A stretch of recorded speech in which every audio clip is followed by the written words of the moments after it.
يابا شقد مشتاق عذبني الفراق، قلبي بعدك ضاق والمر يابا داق.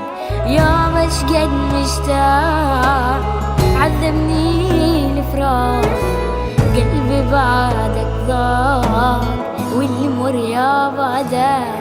يابا شقد مشتاق عذبني الفراق، قلبي بعدك ضاق والمر يابا داق. يابا شقد مشتاق عذبني الفراق، قلبي بعدك ضاق والمر يابا داق. يابا غيابك وين وانا توه في الليل، درب الألم طويل وما ضل فيها حيل. يابا غيابك وين وانا توه في الليل، درب الألم طويل وما ضل فيها حيل. يابا شقد مشتاق. Дорогие друзья, уважаемые гости! Сегодня в залах Порецкой картинной галереи открывается художественная выставка «Душа Палестины», являющаяся 48-й в продолжении социально значимого проекта международных художественных выставок «Палестина глазами российских и зарубежных художников». Мероприятие организовано Чувашским региональным отделением Международной общественной организации Императорское православное палестинское общество, региональной общественной организации Чувашской республики Общество дружбы и сотрудничества между народами Чувашии и Палестины и Российским комитетом солидарности и сотрудничества с народами Азии и Африки в рамках проводимого ими Года культуры в государстве Палестины. Событие также посвящается предстоящему Всемирному дню поэзии, а также Году педагога и наставника в России. Организатор, вдохновитель выставки, президент Общества дружбы и сотрудничества между народами Чувашии и Палестины, председатель Чувашского регионального отделения Международной общественной организации Императорское православное палестинское общество, академик Международной гуманитарной академии Европа и Азия, доктор права Аль-Балауи Бассам Фатхи.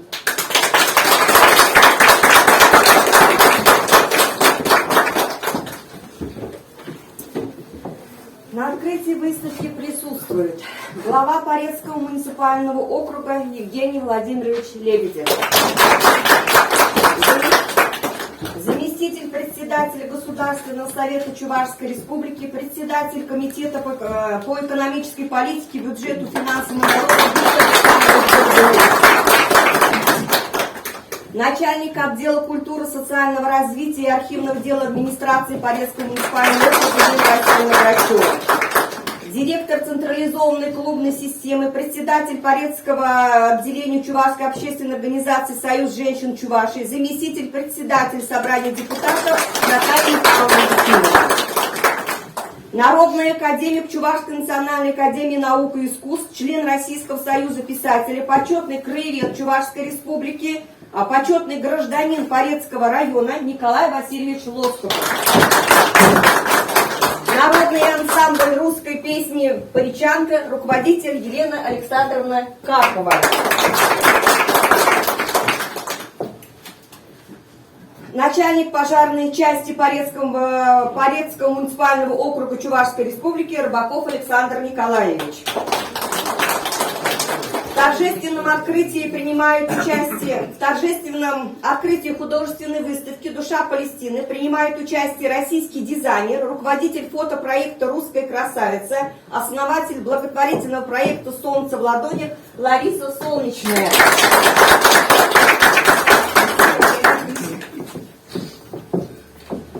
Преподаватели и учащиеся Порецкой средней общеобразовательной школы, детской школы искусств, работники культуры. На выставке представлены работы знаменитых, талантливых арабских, палестинских и российских художников из разных регионов и городов. Палестина – страна, которая притягивает и вдохновляет на творчество современных мастеров истины. Этой стране посвящена художественная выставка «Душа Палестины». Слово для открытия торжественного мероприятия и приветствия приглашается глава Порезского муниципального округа Евгений Владимирович Лебедев.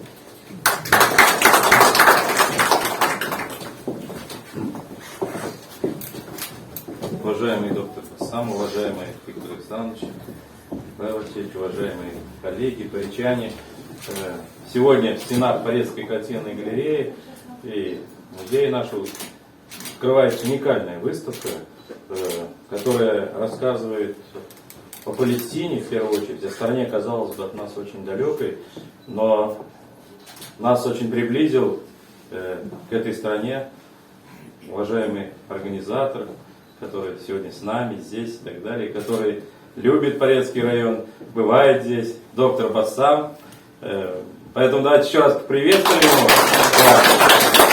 И, конечно же, выразим слова благодарности, что у него такая вот возможность есть, и он ее осуществляет здесь, сегодня, знакомя нас с частичкой Палестины и с уникальными художниками Палестины, которые вот здесь что изобразили на этих полотнах. Поэтому, я думаю, она будет очень интересна всем поречанам, да и всем, кто приезжает в Порезский район. Я смотрю, преподаватели нашей детской школы искусств и ребята, я думаю, занимающиеся здесь, обязательно посетят не только вы, и другие учащиеся, посмотрят, так как она будет способствовать не только вот разнообразию изобразительного искусства, но и еще раз, она способствует главному – дружбе между русским и палестинским народом, и которую вот доктор Бассам четко линию проводит в Чувашской республике. И мы вот тут, он часто бывает у нас на разных праздниках, практически бывает всегда на праздниках мордовской культуры, я знаю, значит, и ну вот так любить Палестину, так нам ее преподносить, и как другие, с одной стороны, ну вот он просто увлечен этим и занимается этим. Ну, вам, конечно же, большое спасибо за это. Большое спасибо.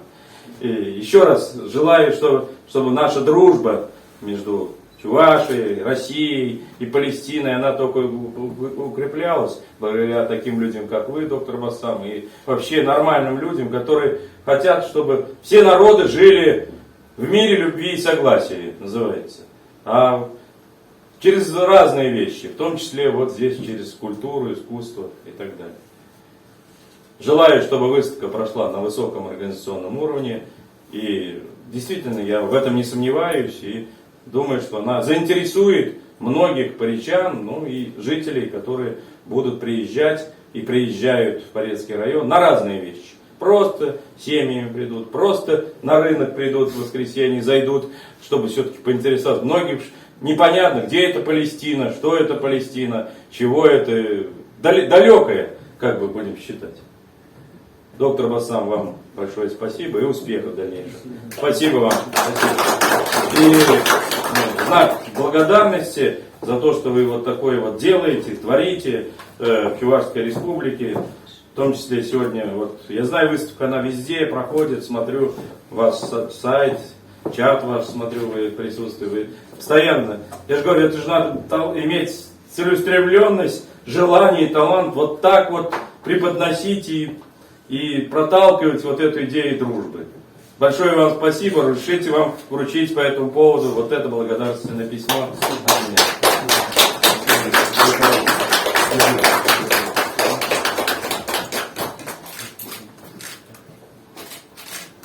Так, еще у меня ответно. Во-первых, дорогой Евгений Владимирович, вот от имени Императорское православное палестинское общество, ее отделение в Чувашии, от имени нашего руководителя по всей России Степашин Сергей Владимирович, хочу вам вручить благодарственное письмо. И на них, как вы видите, Рождество, церковь Рождество Иисуса Христа. Спасибо. Это еще не все. Спасибо. Вот, еще не все. Вот. Еще вам лента дружбы народов, символ свободы палестинского народа. куфия палестинская с палестинским флагом, который освящен в храме Рождества Христова в Спасибо, Вифлееме, спасибо, в мечеть спасибо, Аль-Акса. Я спасибо. вам сейчас ее одену. Спасибо, Так, спасибо. чуть-чуть, галстук. Слегка не буду завязывать сильно. И еще. Спасибо. Ну вот, еще не все. Еще Все. значок великого вождя палестинского народа, лауреат Нобелевской премии мира Ясер Арафат, который меня 40 лет назад отправлял учиться в Советском Союзе. Спасибо.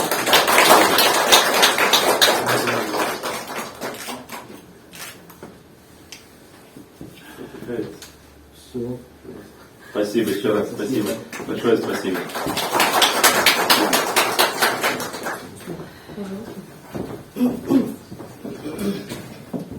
Слово предоставляется заместителю председателя Государственного совета Чувашской Республики Виктору Александровичу Горбунову. Уважаемый Евгений Владимирович, доктор Баасам, земляки, конечно же, я хотел бы сегодня обратить особое внимание на персону, на личность, которая здесь присутствует в вашем лице.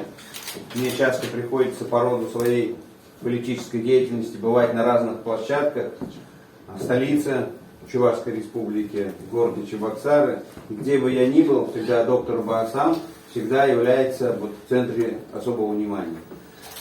Как мне кажется, боюсь, не хочу лицемерить, не хочу просто вот политически наигрывать, настолько ему комфортно находиться среди жителей нашей республики, настолько ему интересно, и он этим живет, наша культура, наши традиции, наша самобытность.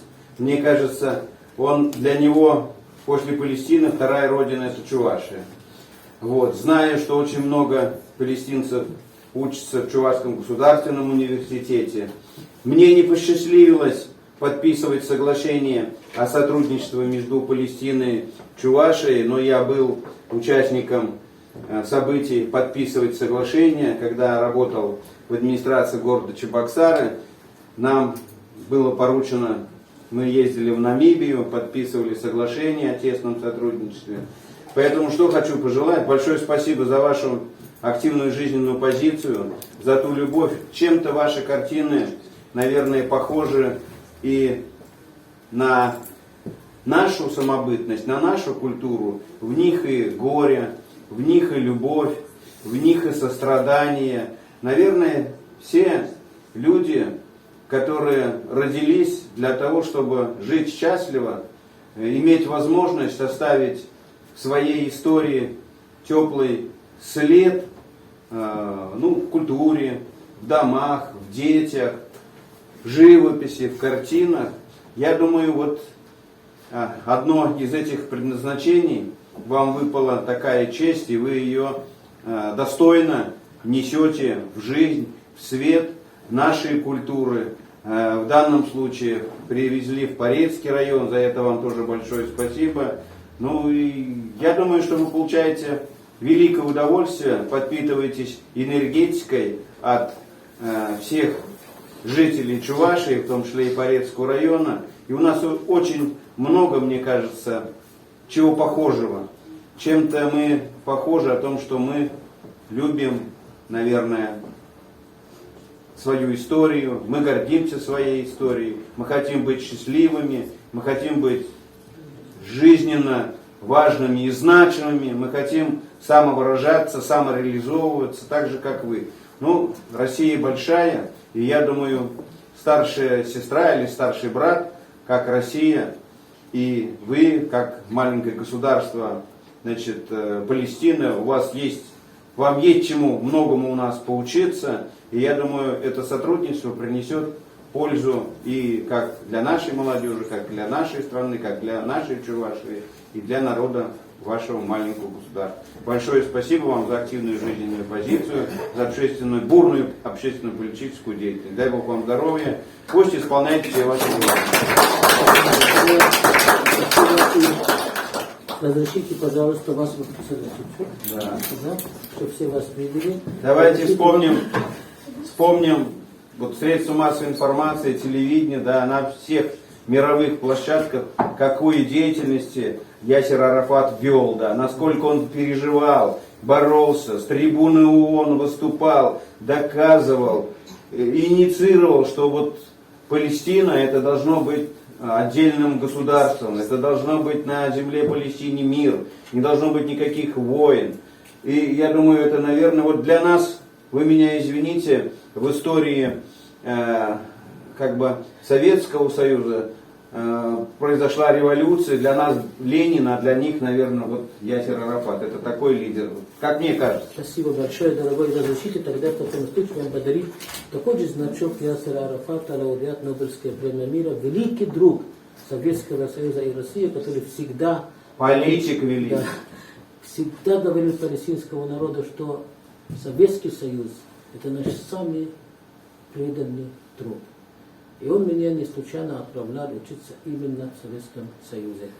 Я вам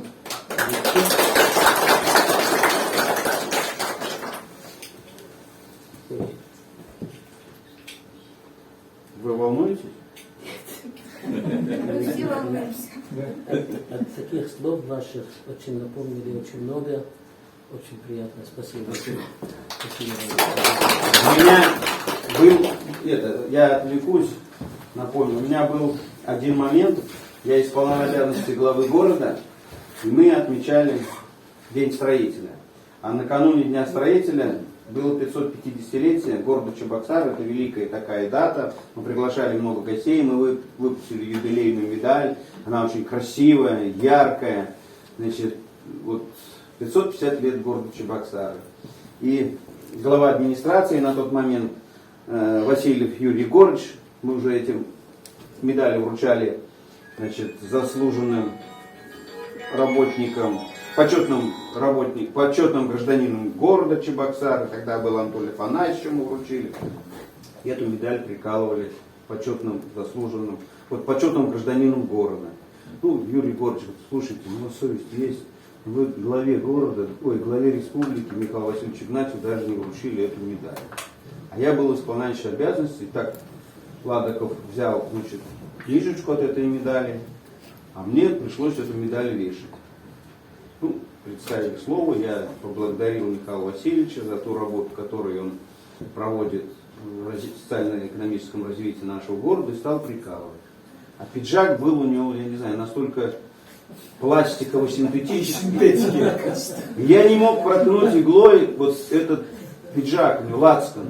Я прокалываю никак, а он же молчать не может, что сил не хватает. Ну, естественно, в зале смех такой. Ну, что же делать? Мне пришлось взять это, оторвать клеевую, он же наклеит. Оторвал я клеевую вот эту, и все-таки я ему проткнул. Спасибо.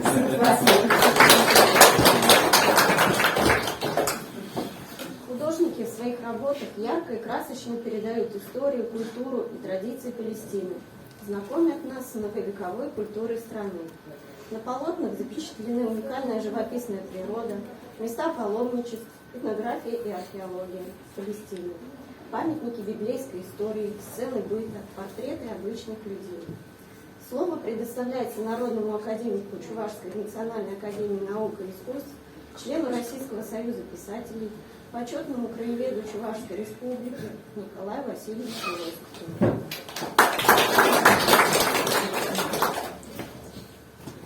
Здравствуйте, уважаемый Евгений Владимирович, Виктор Александрович, доктор Басам, все причане, все гости, которые здесь присутствуют.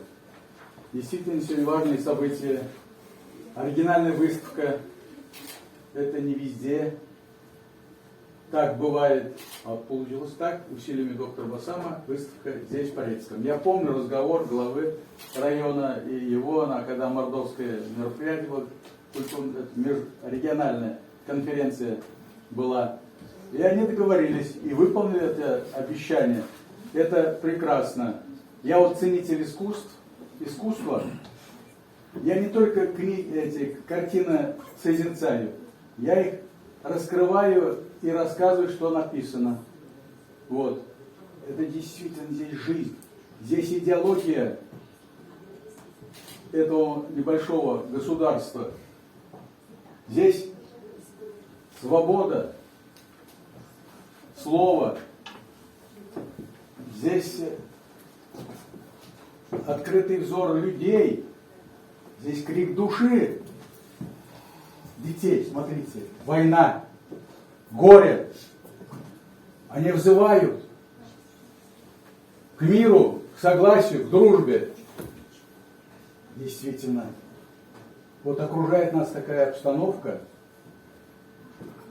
а борьба большая. На протяжении 75 лет на слуху у нас были такие слова: Израиль, Палестина, Иордания. Это борьба. Ясер Арафат – это действительно друг Советского Союза. Помогали. Его в простонародье звали Яшка. Вот, извините, вот так было.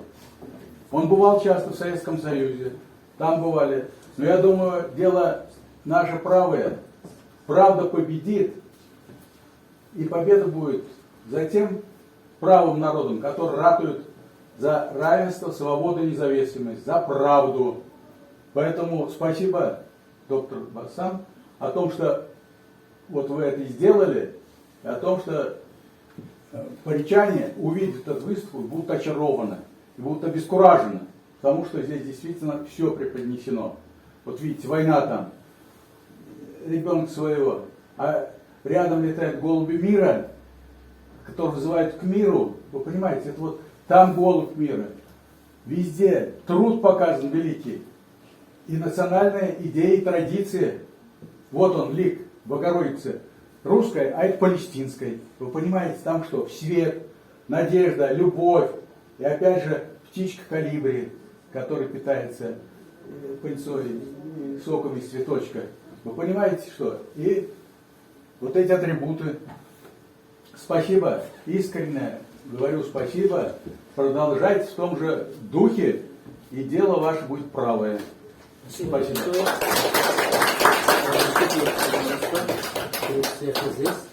Также хорошо, что я знаю, что есть люди, которые знают, помнят Арафата. Я им сегодня наберу.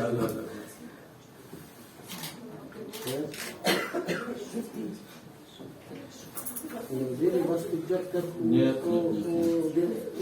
Василий? Спасибо.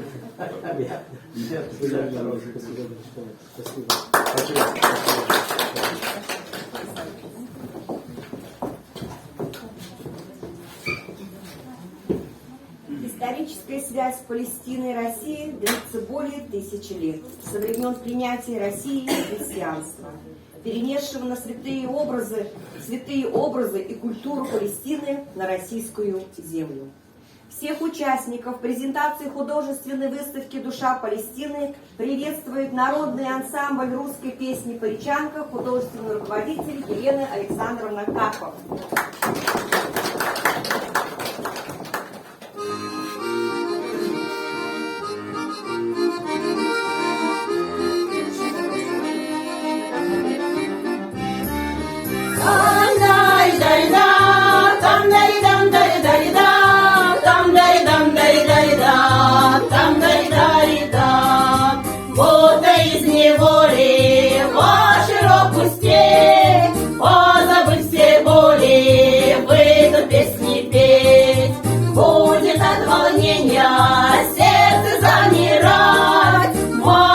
Россия, Божья благодать, матушка Россия, Божья благодать. Отыграй гармонь, да разверни мне, исчезни боль, утихни грусть, тоска, до чего ж моя Россия хороша, а ты гуляй, народ, и веселись душа. Янушки запела, трава припаду, вспомню были не были, будто бы приду. Птицам поднебесье, только были, жизнь моей России в голосе земли, жизнь моей России в голосе земли. А ты играй гармонь, да разверни мне, а ты исчез.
президенту Общества дружбы и сотрудничества между народами Чувашии и Палестины, академику Международной гуманитарной академии Европа-Азия, доктору права Айбалауи Басаму Фатхи.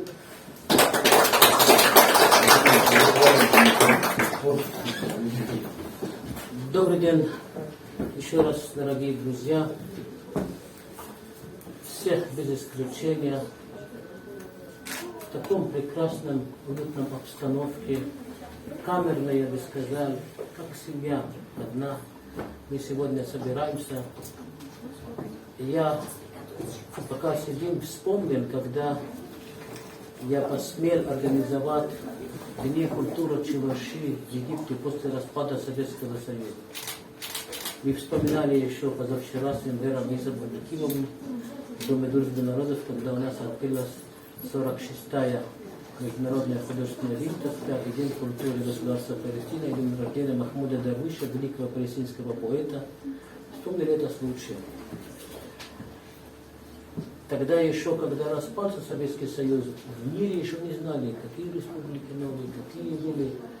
И я смог через свои связи, через близкого друга президента Мубарака договориться с Египтом, что они примут 75 артистов еще. Вся правительство Чувашской республики, директоров банков, заводов, фабрик. И поорганизуем 6 дней культуры Чувашии в Египте. Мы прибыли 1 апреля 1995 года. Президент Федоров был приглашен, но в связи с тем, что Анатолий Лужков ему на футболе сломал ногу, он лежал в гипсе, вынужден был его заменить Энвер Аизович Абликимов, тогдашний премьер-министр, вице-президент Чувашии. Кабинет министров, 75 артистов, Чувашский театр оперы и балет, госансамбль «Пляски и танцы». Вместе со всеми прохтовали самолет Ту-154. Это не было так просто, как сейчас летать за границей. После распада СССР это было очень какие-то усилия. И приземлились на земле Египта и организовали 6 дней незабываемых в истории Египта. Вторая опера в мире показали 1001 ночь. Опера 1001 ночь, Чувашский театр оперы. 2 раза концерт показали наши танцы и пляски госансамбль. И полный зал, столько людей было. Самое интересное, когда хотели подписать договор по культуре, я долго не буду останавливаться этот момент, но просто скажу один кусок, а потом как-нибудь на других мероприятиях расскажу. Министр культуры Египта мне позвонил срочно. Говорит: доктор Басам, подъезжай, пожалуйста. Но со мной был тогда министр культуры Виталий Петрович Иванов. Я говорю: поехали, министр культуры Египта Фарук Хосни срочно просит нас. Поехали. Он сидит, мы напротив сидим, рядом с ним 3 заместителя. Говорит: Басам, ты не переведи то, что я сейчас у тебя спрошу на арабском. Я говорю: хорошо. Говорит: мы не спали всю ночь. Мы искали ваше государство Чувашии на карте мира. Мы ее не нашли. Ее нет. Где находитесь? Что мне сказать Мубараку, президент, что с кем я подписываю соглашение о сотрудничестве? С кем? Инопланетяне, что ли? Я говорю: очень просто, я сейчас вам объясню. Вы слышали про Сингапур? Да, слышал. Я говорю: Чувашия в 30 раз больше, чем Сингапур. Такая большая? Я говорю: да. А вы слышали про Мальту? Конечно. Я говорю: Чувашия больше, чем Малта в 60 раз. А почему на карте мира ее нет? Я говорю: очень просто. Потому что коммунисты ее прятали. Потому что в Чувашии как раз производилось оружие, которое может уничтожить Соединенные Штаты Америки, весь мир 150 тысяч раз за 6 часов. Вы говорите: о-ла-ла, это великая держава. Мы договор подписываем.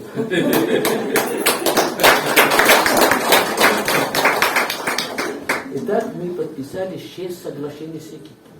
По образованию, по культуре, по торговле. Даже подписали с Каирским университетом, в котором учатся 1,5 миллиона студентов. Что там будут открывать факультет чувашского языка. и что Чувашский государственный университет отправит 5 преподавателей, и что в Чувашии в ЧГУ откроется факультет арабского языка. Это были очень, очень большие, были, как называл Аблакимов, был мощный прорыв на Ближнем Востоке. Потому что американская пропаганда тогда, знаете, как шла? СССР распался, Россия тоже распадется сейчас.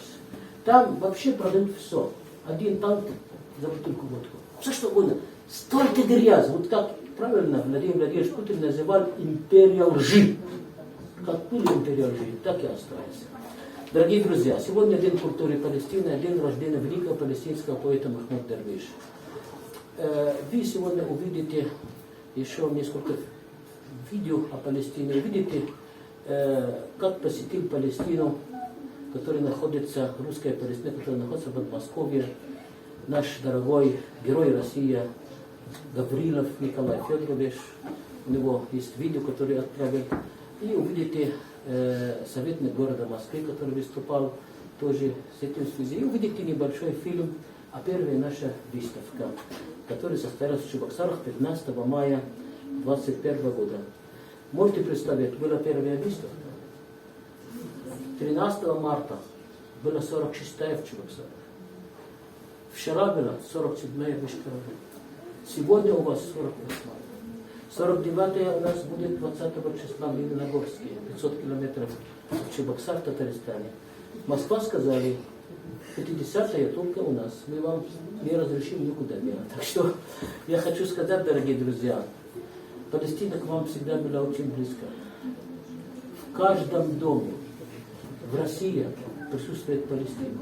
В каждой улице, вот сколько я проехал, пока до вас доехал, даже в бездорожные места я видел Палестину. Каждая церковь – это Палестина. Каждый храм – это Палестина. Каждый человек, который носит палестинец на кресте, Иисус Христос, сын Марии из Назарета, рожденный в Палестине, в Вифлееме, измученный в своем крови на кресте, он любит Палестину. Мы его считаем своим братом, своя сестра. Палестина у вас всегда была очень-очень близко. И в радости, и в печали. Зайди на любое кладбище, Иисус Христос на кресте. Это о многом говорит. Просто палестинские просветители, которые приезжали в Россию более 1000 лет назад, распространили христианство, и вы приняли ее. Ведь Иисус Христос никогда в жизни Россию не посещал. Не посещал Чувашия, не посещал Полесский район. Но я вижу его везде. Он присутствует. Эти церкви, эти дороги к церкви, это добра. А что у Иисуса Христоса давал? Госсовет, что ли? Парламент? Министерство культуры? Министерство обороны? Министерство иностранных дел? Телевидение? Каналы? Журналисты? У него было только одно. Это слово. Доброе слово, которое более 2000 лет живет, и большинство жителей земного шара по сей день ему верит, его любит. И знаете, в связи с тем я сокращаю, в связи с тем, что этот год педагога, хочу выразить огромную благодарность всем моими преподавателям, которые меня учили первые буквы на русском языке. Я ведь приехал сюда в 83 году, не зная ни одно слово, ни одна буква на русском.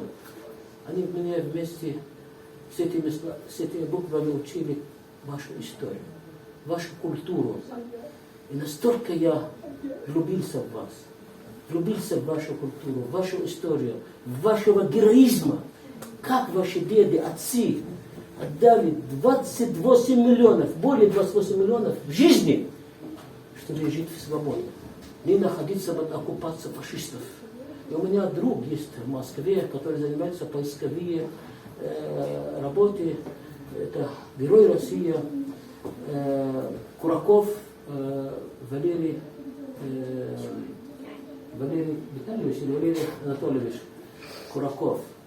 Он мне говорил Владимиру Путину, что по результатам раскопки почти больше, чем 40 лет этим занимается, цифры ему предоставили. Более 52 миллиона были убиты. Среди них 23 миллиона только мирных жителей. Он вся статистику представил. И еще продолжает поиски. Вот эта история, этот народ, который никогда не хочет быть рабами империалистов, рабами Соединенных Штатов Америки, который уже написала, сейчас нарисовала карта мира, карта Россия делила почти на 70 государств. И все места богатства поставили уже свою. И вот их мечта. Но, думаю, их мечта будет разбита.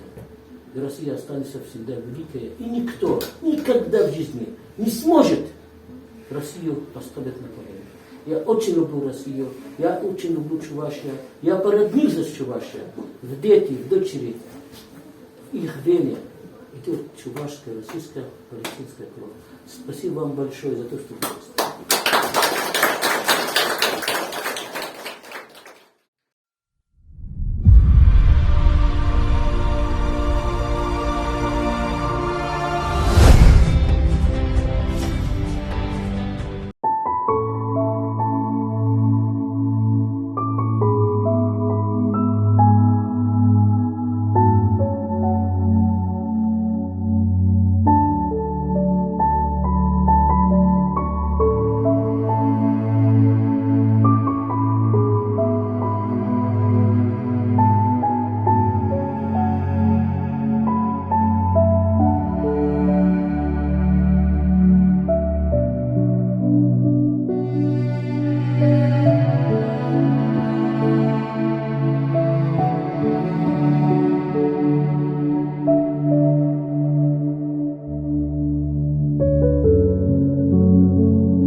Это впервые в истории России организуется такая международная выставка «Палестина глазами российских художников». Некоторые художники писали эти картины в Палестине, находясь там, но большинство их никогда в жизни в Палестине не были. И не посещали Палестину, они писали своими чувствами. Они читали историю, они 2 месяца ознакомились, и про каждое место мне звонили. Участники из Сибири, из Татарстана, из Санкт-Петербурга, из Москвы, из Нижний Новгород, из Ярославля, из Кирово-Чепецка, из очень многих городов России. Мы всех собрали как единая семья, единая команда, дружная команда. Наша цель – искусство во имя мира. Искусство для продолжения защиты прав людей на жизнь, детей на жизнь, счастья в этом мире. А что еще надо? Что еще надо? Мира палестинскому народу, мира всему народу мира. А для того, чтобы этот мир был, опять же, надо любить. Вот большой любви всем нам, в том числе чувашскому народу, палестинскому народу, да и всем народам нашей дорогой, милой, любимой земли. Доктор Басам организовал это мероприятие, и очень хороший проект, я считаю, который, в общем-то, впервые в России проводится, и на такой волне, что искусство за мир. Каждый художник, наверное, испытывает это как праздник. И выставка получилась, знаете, как бы неожиданной стороны. Поэтому очень приятно видеть картины.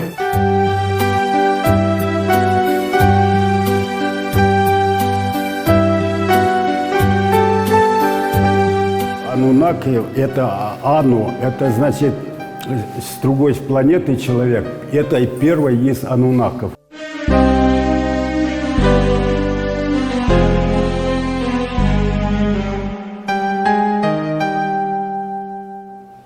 Который спустился.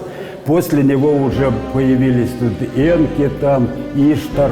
Вот эти вот богини, цивилизация пошла совершенно другим путем.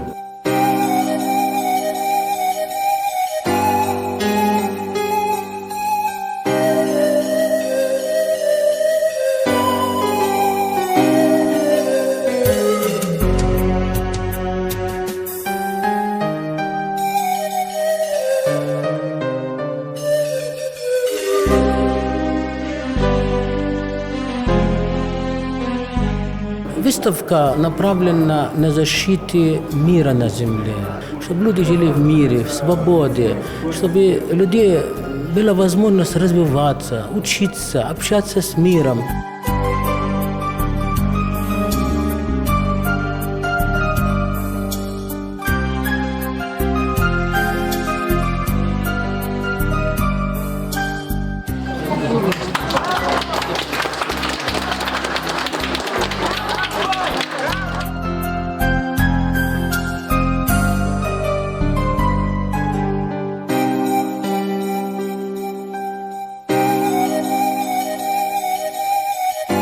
Хотели показать в своей работе палестинский рынок, историю народа, историю искусства, народного искусства. И показать, что древние традиции, они существуют на земле. Именно собрались очень много русских художников, которые известны не только в России, уже во всем мире, как они видят Палестину и показывают Палестину в их глазах. والله يا حرب في الوطن زي العبر بالصدر محلى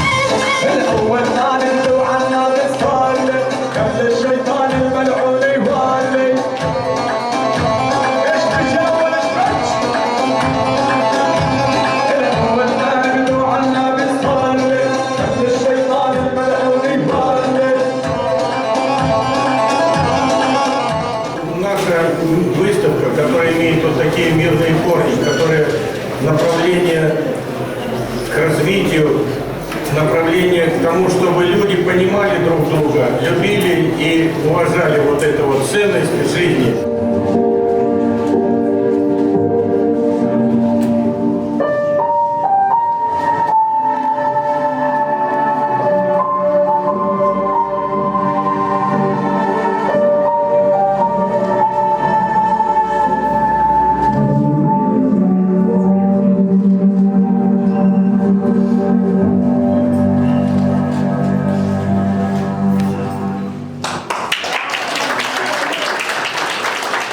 Для меня они ласточки.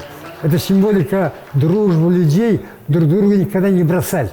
Ласточки они такие, они никогда, если хищник нападает, они все кидаются, они побеждают.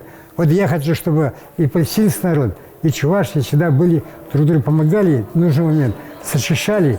Вот такие должны быть, как ласточки.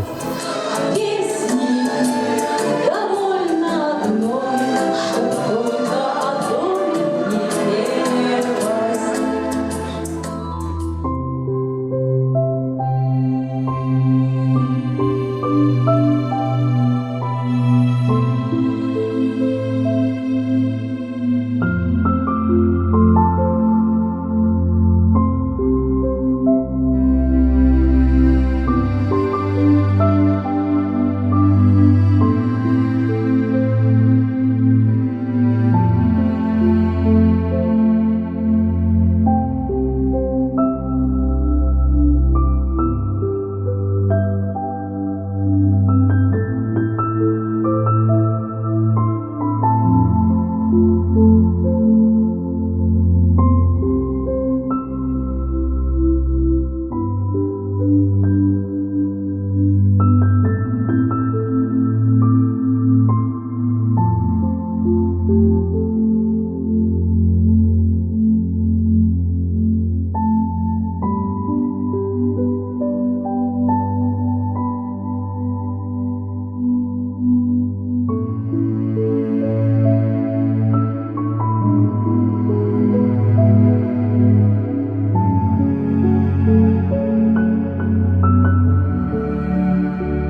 художнику хочется отметить, вот, очень интересные есть работы, это очень приятно.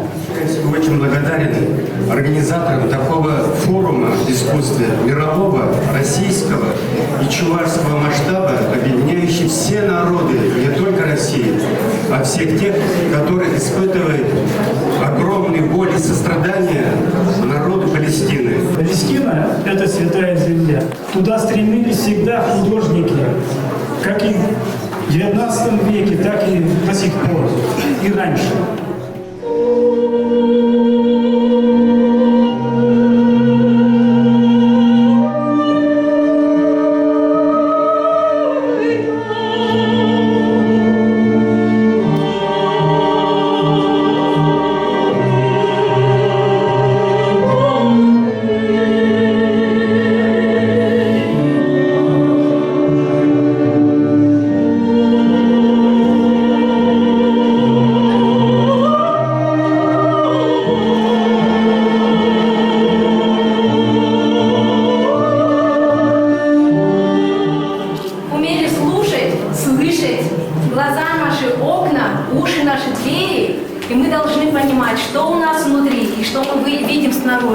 Поэтому, когда будет целостность этого, будет мир.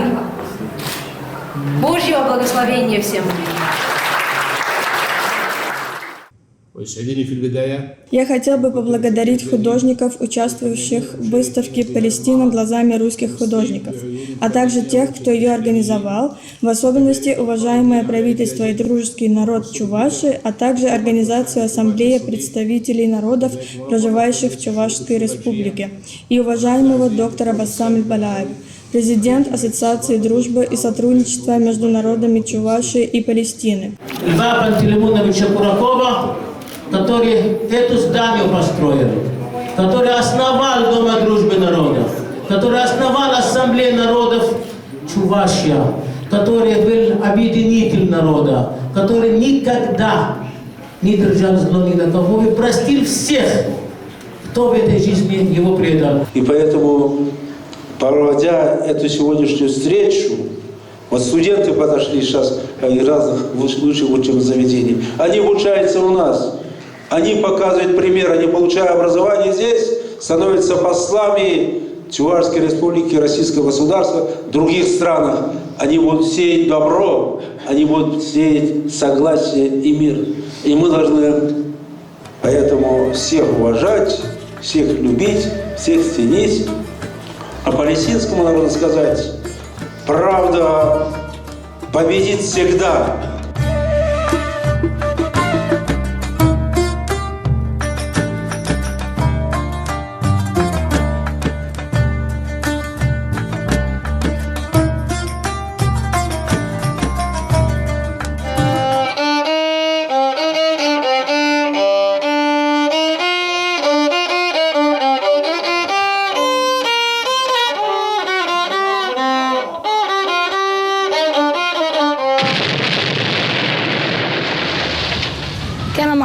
Здесь было 10 детей, все они погибли.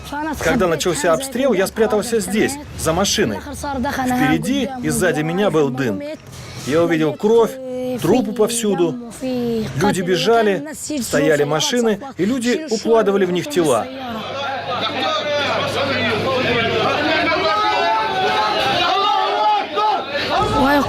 Вот сюда ударила ракета.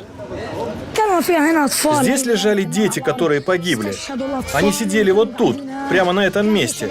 Их тела разлетелись на куски. Вот фотография одного из погибших.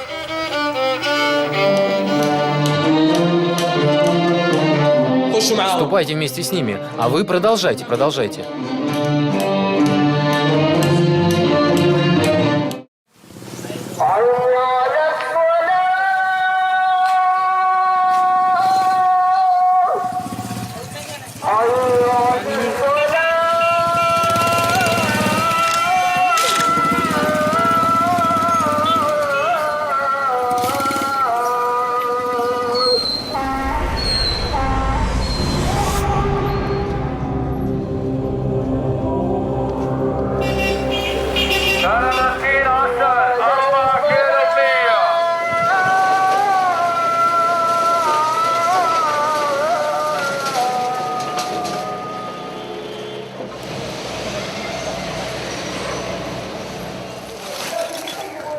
Меня зовут Ваиль Абу Абейд.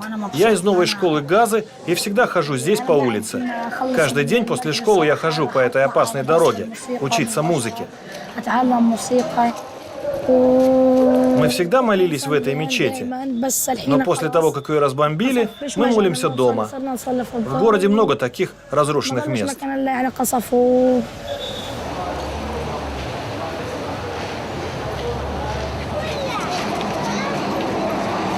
Наша школа находится в здании скорой помощи, так как мы уже имели печальный опыт. Первую нашу школу разбомбили во время Первой войны, которая была в 8-9 годах. Вот. Добро пожаловать.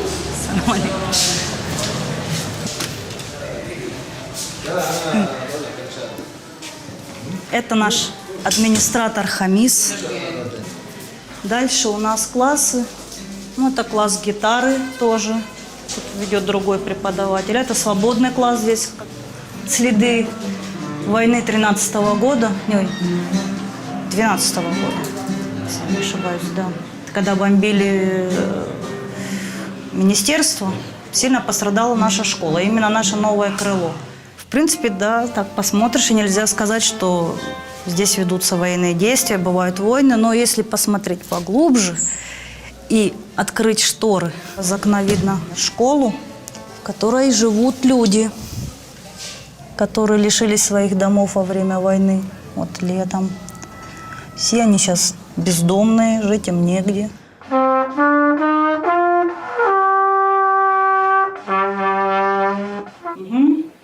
Нужен очень громкий, сильный звук. Зовут меня Наталья Абу Абейд. Я живу в Газе с 98-го года. Вот уже 5 лет работаю в музыкальной школе. Я преподаю по классу трубы и гитары.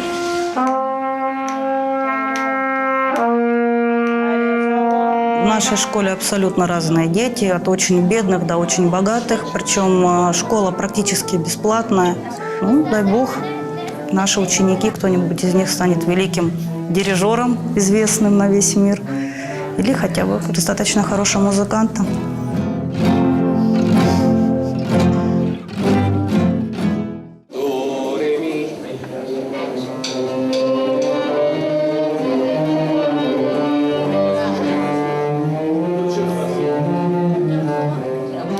Ну, дети вначале услышали, когда мы были в лагере на Западном берегу, там изучали эту песню. Им очень понравилось, и мы решили ее попробовать тоже в секторе Газы. Вот они в большом восторге от этой песни. То есть, вот.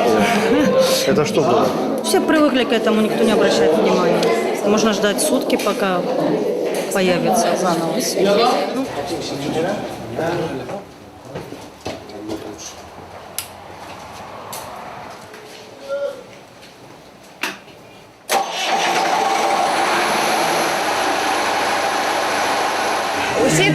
Здесь мир. Здесь нет войны. Здесь все наполнено музыкой. Это мое место. Я очень люблю эту атмосферу. Люблю все это. Это как мой родной дом.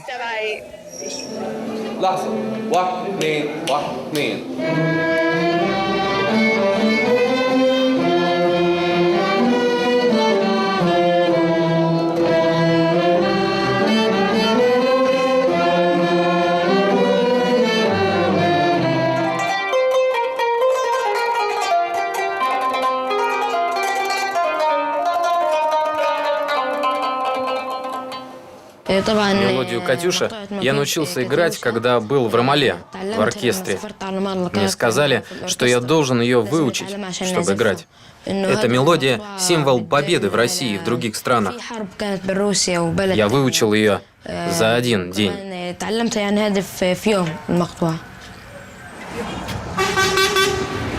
Меня зовут Абдель Азиз Абу Шриа. Мне 13 лет. Я играю на музыкальном инструменте кануни. Я очень люблю его. Еще играю на инструменте, который называется ауд. Учусь играть на барабане. Он называется табла. Немного играю на пианино. У меня скоро урок музыки. Я сейчас иду на занятия в музыкальную школу. Когда мы были дома и вдруг услышали гул самолетов и звук ракет, мы все прятались, чтобы никто не пострадал от осколков стекол. Мы боялись, что стекла могут нас поранить. Каждый раз, когда мы слышали звук самолета, утром или ночью, мы боялись. Думали, что пришел наш час. Когда мы смотрели сюжеты по телевизору про раненых и убитых, нам было очень больно. Чувства, которые испытываешь во время бомбежки, описать невозможно.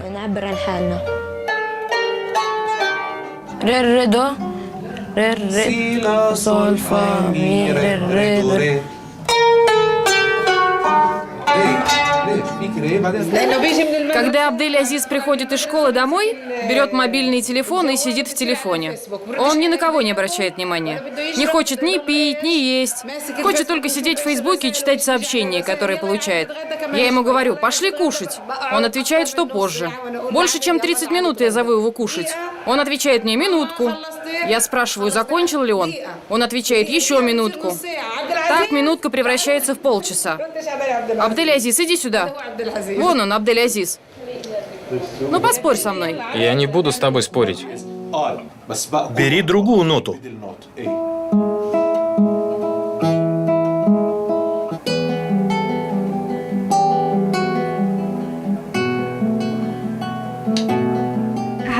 Привет, меня зовут Катрин Аюб. Мне 15 лет. Я учусь в 11 классе. Уже 5 лет я учусь в музыкальной школе. А меня зовут Яра Аюб. Мне 13 лет. Я играю на гитаре. 4-й год учусь в детской музыкальной школе. Во время войны мы много пели. Мы видели людей, которые умирают. Видели разрушения. Мы боялись за завтрашний день. Не знали, будем ли жить завтра. Поэтому я часто брала гитару и играла, чтобы забыться.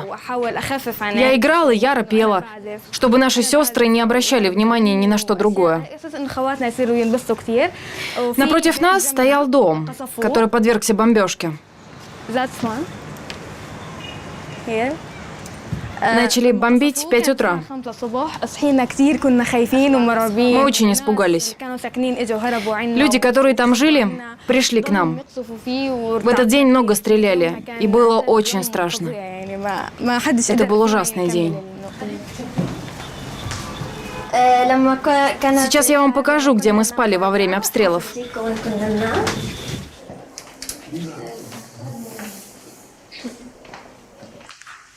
Мы спали здесь. Мама, папа и мы. Вся наша семья. Соседи тоже выходили и спали здесь с нами. Это единственное место, где мы не слышали звуков разрывающихся снарядов. Мы расстилали матрасы и оставались здесь, пока не закончится обстрел.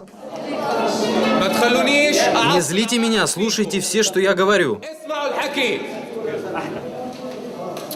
Поехали.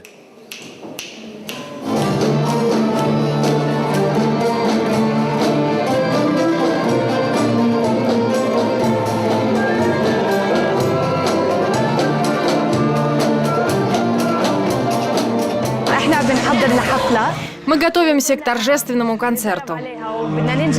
Этот концерт станет итогом нашей учебы за 3 года.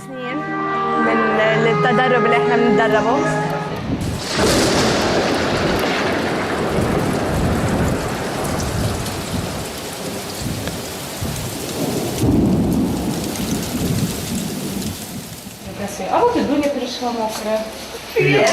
Это моя дочь. Котик мой. Ай, а ты что такой мокрый? Я вся мокрая. Вся мокрая? Идите, я Люлю высуши. Это мой салон, называется Джамалик. В переводе с арабского «Твоя красота». У меня он уже 10 лет. До этого я в других местах работала. Я сама по специальности фармацевт. Вот мои дипломы. Вот разрешение на работу. Это что-то вроде почетной грамоты. Я пришла сюда после школы, чтобы посидеть с мамой, потому что дома у нас нет электричества. Мне приходится приходить сюда мыть волосы, сушить их, а мама делает мне процедуры для кожи, потому что здесь есть генератор, и он дает электричество. Ну, вам сегодня повезло. Сегодня электричество. Это электростанции. Дай бог, чтобы ты всегда была такой красивой, Кэтрин. Ну вот, опять свет выключили. Что случилось? Электричество. Почему? Все закончилось. Сейчас будем включать мотор.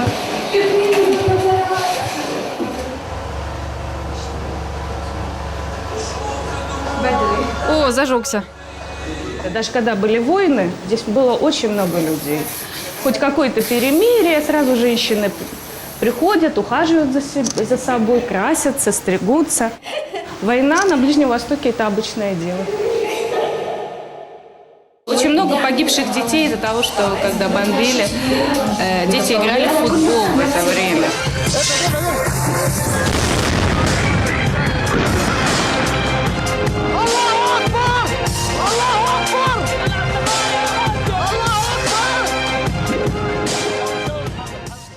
After the occupied Alaska, after they built their settlement, apartheid was after the last guy. We teach life, so we teach life, so we teach life, son.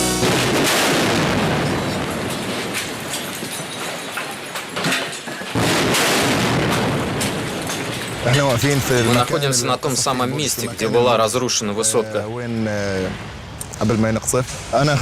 Меня зовут Хамис Абу Шабан. Я работаю администратором в детской музыкальной школе. Я играю на нескольких музыкальных инструментах и состою в группе Water Band.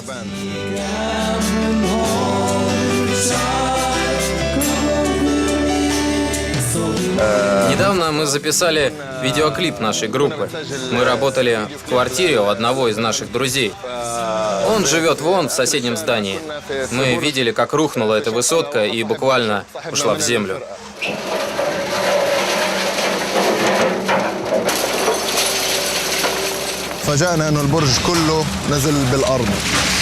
Мы были в этом здании на 8-м этаже.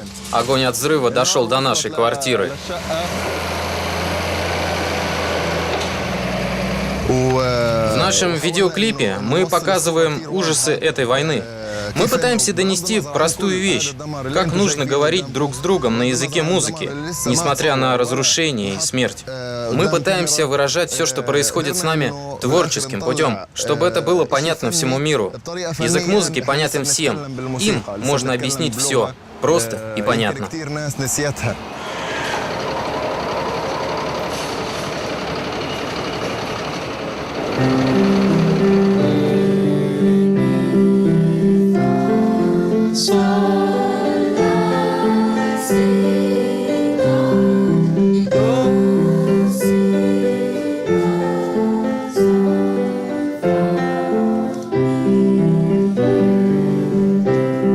Давайте споем это поуверенней.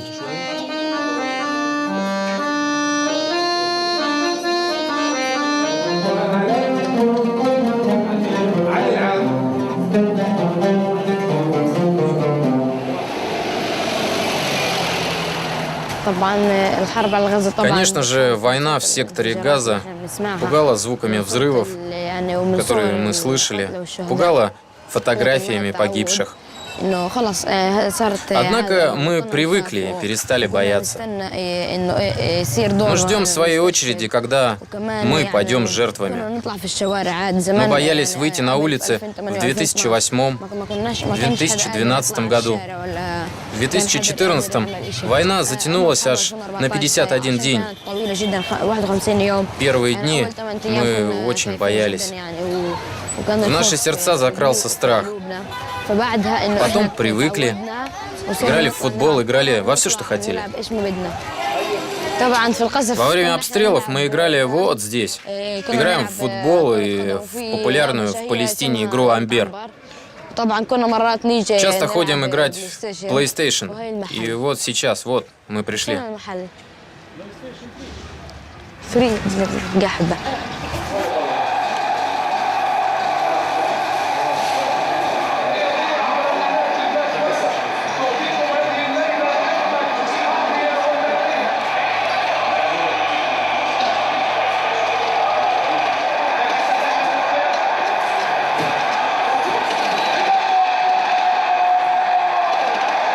Swimming is good for injuries, but it will help your all injuries.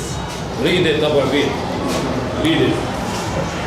Being ill in bed would your fall too hard. Too hard. Hard. Yes. أنا الحين مبسوط. Сейчас я чувствую себя счастливым. Не то, что во время войны, потому что тогда было очень страшно. Школы были закрыты. Сейчас все хорошо, слава богу. Мы снова учимся, но чувство стресса после войны осталось.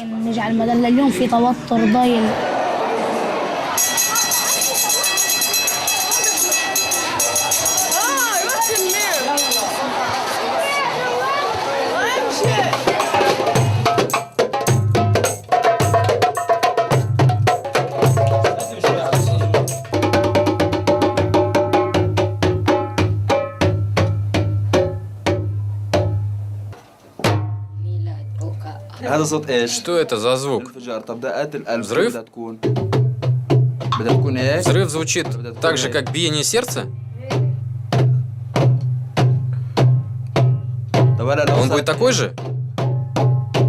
А если он станет вот таким? Значит, ты либо напуган, либо бежишь. Музыка, она воспитывает в нас нечто новое. И это одно из наших важнейших качеств — умение слушать. Например, если бы мы сидели, а кто-нибудь из нас заговорил, то мы бы все замолчали, чтобы послушать, что он скажет. И это одно из важнейших качеств для музыкальных коллективов. А это? Это обычный. А это когда кто-то умер или стал мучеником.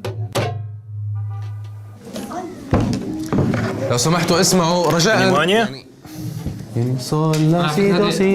Тут пишешь вот так.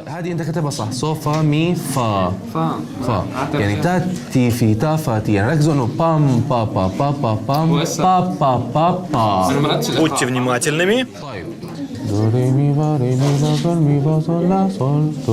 Отлично. Следующий. Готовься, Рауван, ты следующая.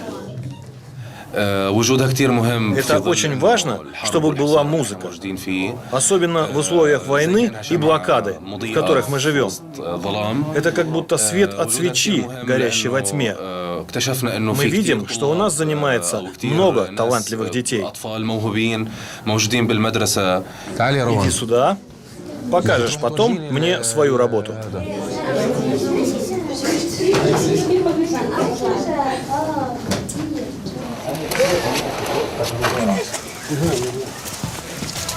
Этот мальчик лежал в морге, и потом оказалось, что он живой и дышит.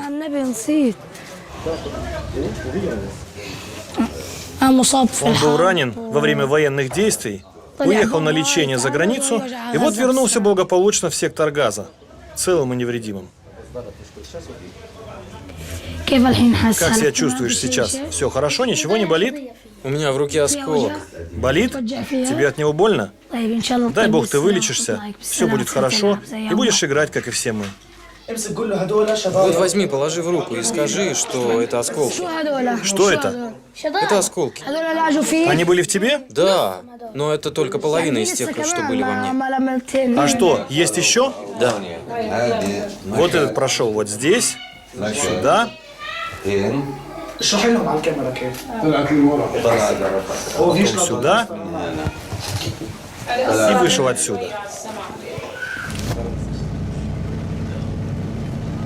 Мы сейчас проезжаем район, который называется Шижаи. Он пострадал больше всех во время войны последней. Он разрушен практически полностью, вот все, что от него осталось. Некогда это был один из самых густонаселенных районов. Машины, дома, все вперемешку. До сих пор находят при разборе домов. Мазач.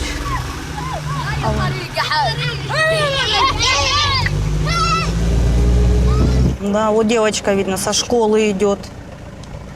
Вот ее дом. Он практически не пострадал. Такой оазис. Ну, можно представить, да, вот, что здесь творилось. Просто глядя на эти дома, что здесь творилось. Караул.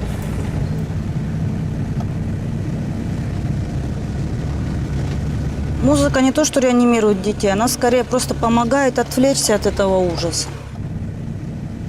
Сейчас 10-летний ребенок, он свою жизнь не представляет вообще без войны, потому что с 2001 года постоянно ведутся какие-то боевые действия. Спой для беспокойных мыслей. Спой для глаз, которые говорят, что уже сказано. Спой ответ, который всегда останется вопросом. Спой мне. Спой. Спой.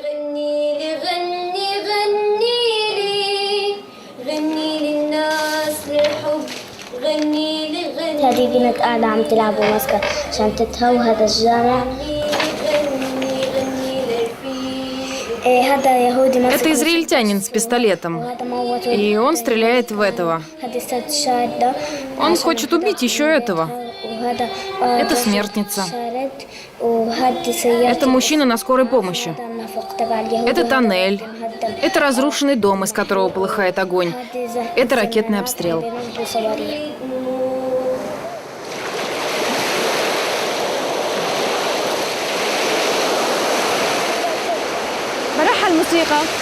Я хожу в музыкальную школу почти каждый день. Музыка дает мне силы жить. Как и друзья, которые меня поддерживают. Как мои родители, которые всегда рядом. И как это море.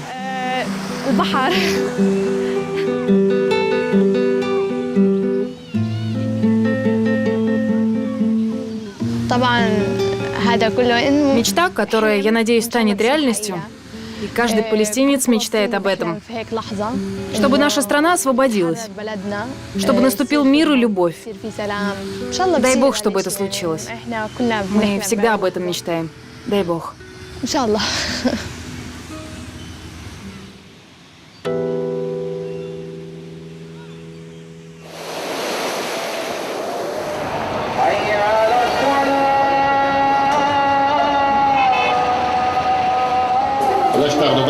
Не хватало еще, чтобы вы простыли. Катрин, ты все ноты взяла? Я все взяла. Всем пока. Пока, мам. Я готов идти на концерт. Сегодня я там играю. Улыбайся, будь осторожен. Мы с папой придем на концерт. Хорошо. Мы догоним тебя. Если что-то забыл, мы с папой принесем тебе. Хорошо. До свидания, будь аккуратен, играй хорошо. Увидимся.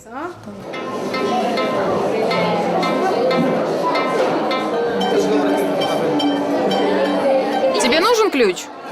Захвати мои ноты. Вы чего опаздываете? Веди всех. Мы уже начинаем.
Ближневосточная страна Палестина. Эта земля священна для иудеев, христиан и мусульман. Слово «Палестина» происходит от названия древней страны Филистии, которую населяли хорошо известные по Ветхому Завету филистимляне. Палестина глазами художников России выставка под таким названием открылась в Казани. Около 50 работ представили мастера кисти из Палестины, Татарстана, Башкортостана, Республики Мариэл, Чувашии, Хакасии, Вологодской и Кировской областей, а также Санкт-Петербурга, Москвы, Кирово-Чепецка и Ярославля. Именно в Чувашии проживают активисты и их лидер доктор Басам, которые смогли организовать очень сильную, своеобразную палестинскую общину, которая и является во многом центром, наверное, культуры арабской в Поволжье и на Урале. А в нашей республике представители арабских государств представлены в большинстве своем студенчеством. Большую часть зрителей выставки составили студенты из арабских стран, которые в этот день отмечали выпускной вечер. Организатор и вдохновитель выставки, президент Общества дружбы и сотрудничества между народами Чувашии и Палестины, академик Международной гуманитарной академии Европа-Азия, доктор права Аль-Балуи Басам Фатхи. Палестина глазами российских художников. Эта идея пришла давно, мы сейчас ее реализуем. Первому, который пришла вообще эта идея, которую начали в мире, был Иззеддин Аль-Талак, дипломат палестинский, который в 70-х годах, к сожалению, был убит израильской разведкой в Париже. Вот, он был послом Палестины в Париже. Он собрал со всего мира всех художников, и они организовали выставку в Бейруте, в Ливане, «Палестина глазами художников мира». Открывал ее покойный вождь палестинского народа Ясер Арафат. И его цель была объединить всех людей мира, чтобы через искусство добиться, чтобы в мире был мир, была дружба, чтобы никогда не была война, чтобы закончиться оккупация Палестины.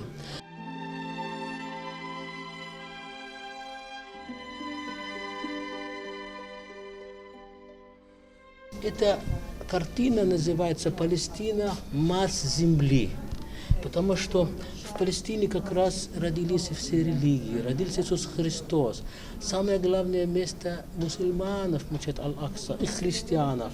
И он показывает здесь Марс этой земли, который от горя, от оккупации, от потери Родины, она в таком ужасе. А здесь он показывает оливковое дерево многовековое, которое 5000 лет ей. И на ней показывает великий палестинский поэт Муин Псисо.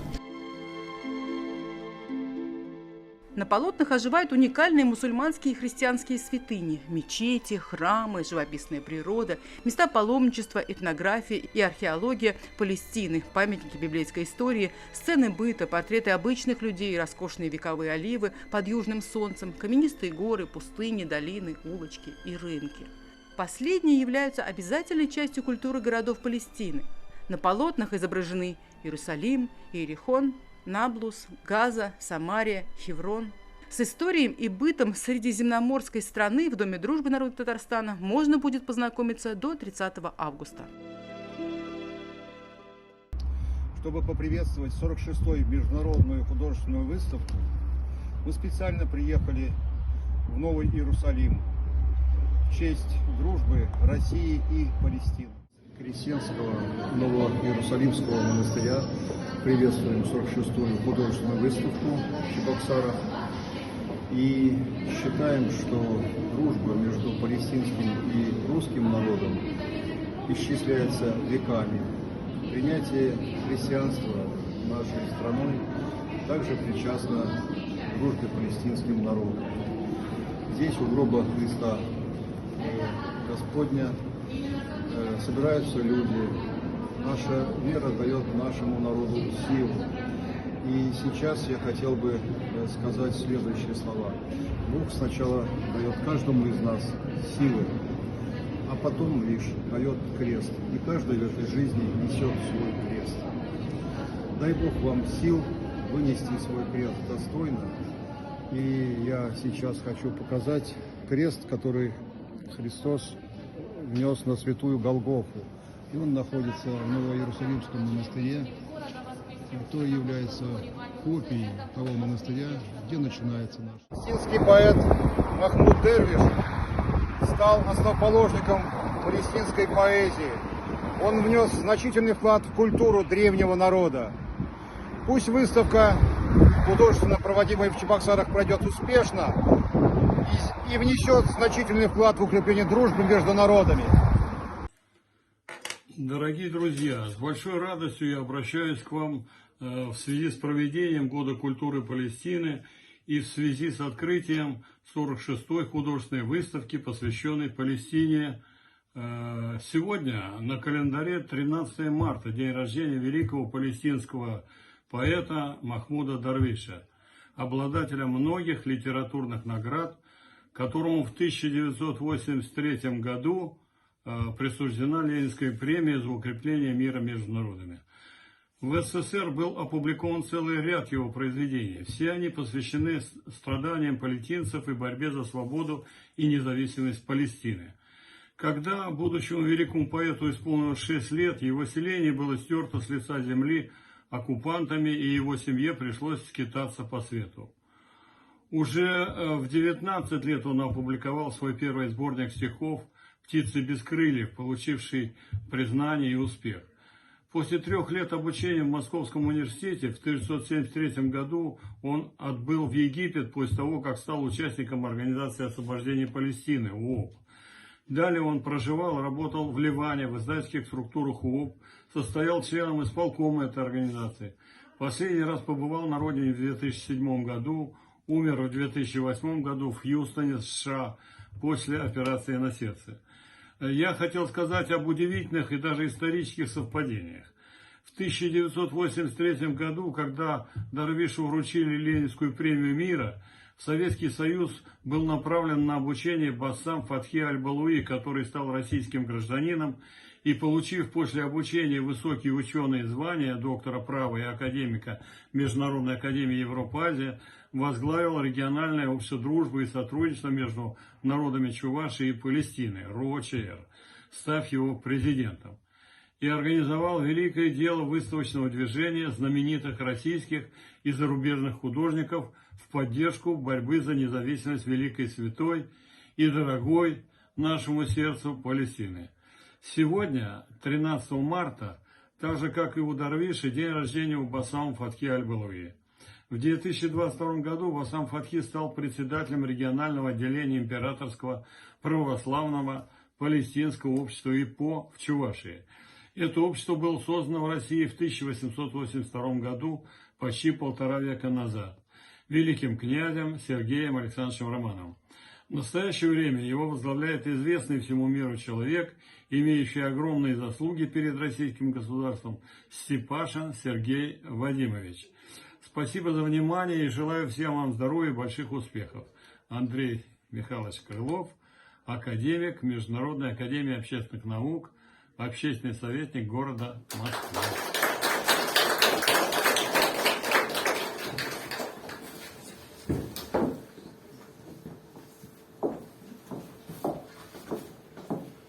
На торжественном открытии художественной выставки «Душа Палестины» принимает участие российский дизайнер, руководитель фотопроекта «Русская красавица», основатель благотворительного проекта «Солнце в ладони» Лариса Михайловна Солнечная. Пожалуйста.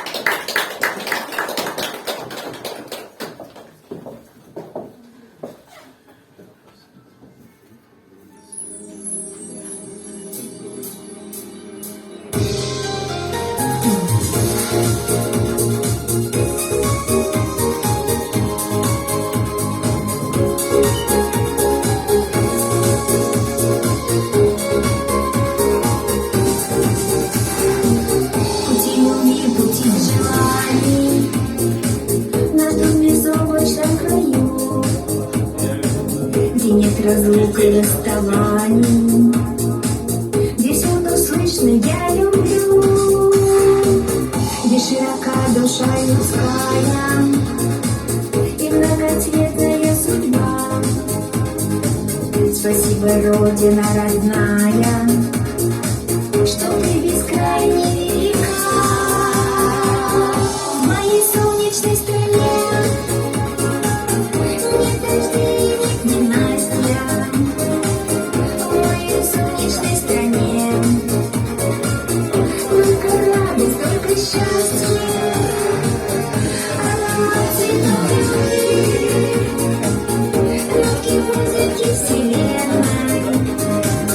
Вот, друзья, друзья мои,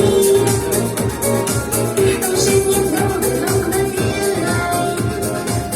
Пути любви, пути желаний нас не покинут никогда. Так велики миры познаний, так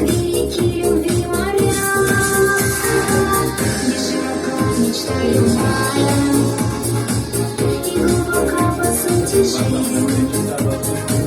Спасибо, Родина родная, что я могу счастливой быть. В моей солнечной стране ненастья, в моей солнечной стране только радость, только счастье, аромат цветов нотки музыки вселенной. Вот, друзья, друзья мои, жизни много, но мгновенной.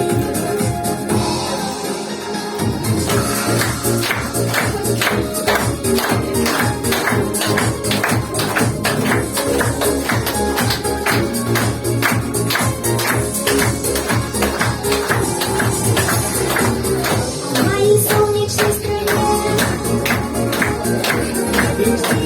ненастья, в моей солнечной стране только радость, только счастье, аромат цветов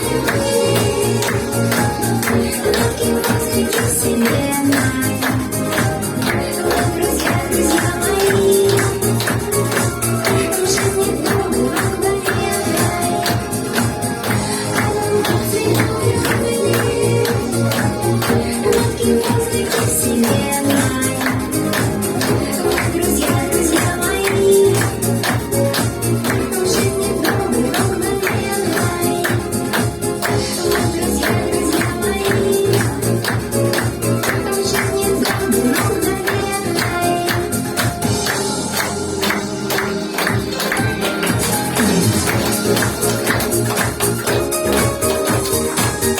жизни много, но мгновенной.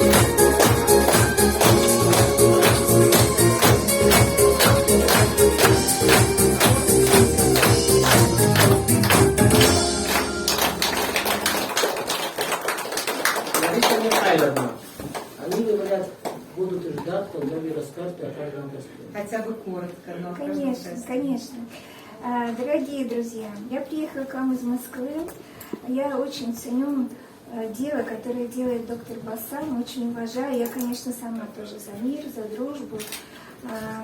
И как творческий человек я не осталась в стороне. И чем могу, как дизайнер одежды, я картины пишу, но не так, может быть, профессионально, как здесь представлены. Но я решила в своей коллекции отобразить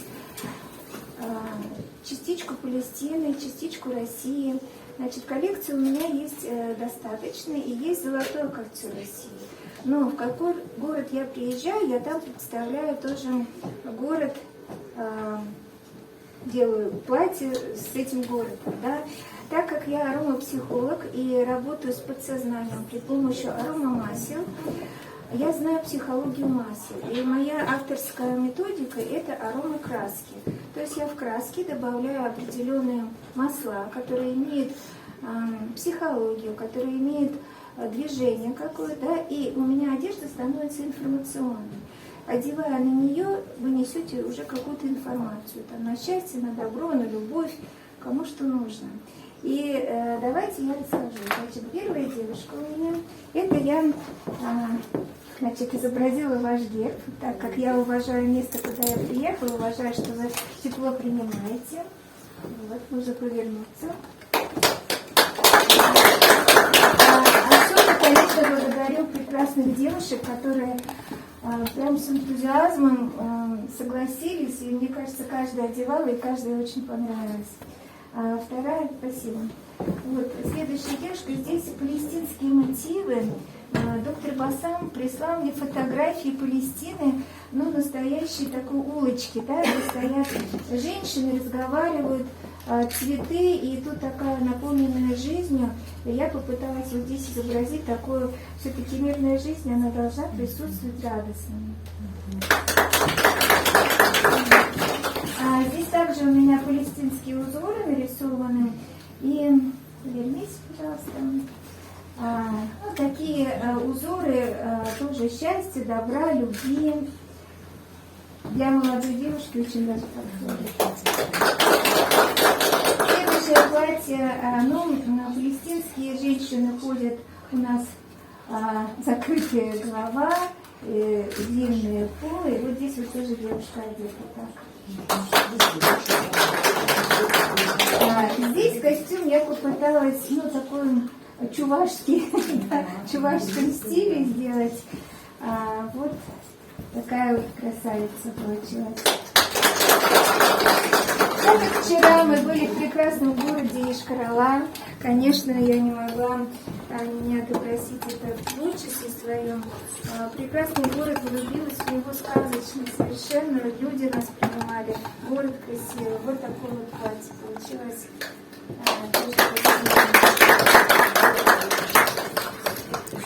Следующее тоже у меня палестинские мотивы. Сердце с Палестины. Здесь у меня тоже такой вид, так немножко как палестинская. Торгуй, да, вот покажи, пожалуйста, да. Мама с ребеночком пришла, что-то заблудилось, солнце, значит, пальмы, все это у меня такое радостное. Чебоксары, конечно, я приезжаю второй раз, и этот костюм уже второй раз у нас в Чебоксарах. Полюбила этот город, очень гостеприимные, тоже люди такие теплые, душевные. Герб Чебоксар. Если честно, у нас для этой девушки не хватило костюма. И мы его составили из того, что было. Вот, поэтому здесь у меня тоже такое красивое мандала, да, для счастья. Повязочка, юбочка. Ну и, в общем, мы тут же сочинили, как творческие люди, сразу же отдельно. Вот. Спасибо вам, конечно, за прием. Еще хотела пару слов сказать.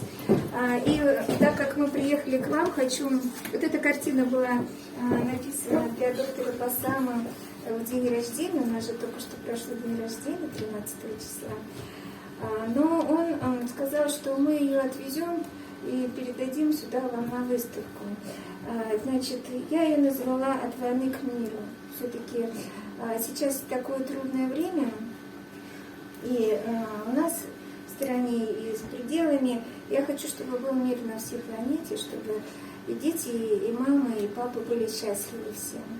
Вот, я думаю, что вы найдете место ей. Да. Если есть время, я бы хотела представить небольшой видеофильм. Значит, мы и песню, там тоже записана мной песня, совершенно новая. Так как я уроженка Волгограда, Сталинграда, но сейчас живу в Москве, но все равно. И в этом году 80 лет Сталинградской битвы. Я никак не могла остаться равнодушной. Сейчас, минутку. И посмотрите.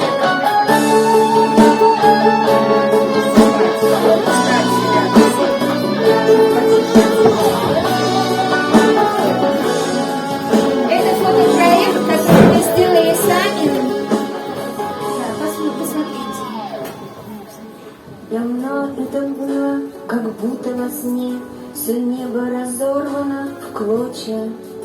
Февраль 43-го, Волга в огне, и взрывы гремят днем и ночью. За каждый кусочек, за каждую пять земли полегло здесь немало. Но крепким щитом смогли родине стать солдаты все и генералы. Мы помним тот ранний твой подвиг солдат, живущих в сердцах поколений. Разгромлен ты был врагом Сталинград, но небо ты предан забвению. Гинул по тебе за снарядом заряд, и память уже не изменит.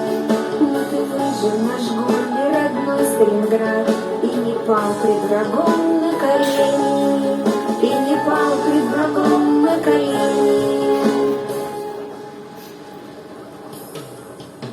Промчались года, здесь давно вырастал, боль стихла, высохли слезы.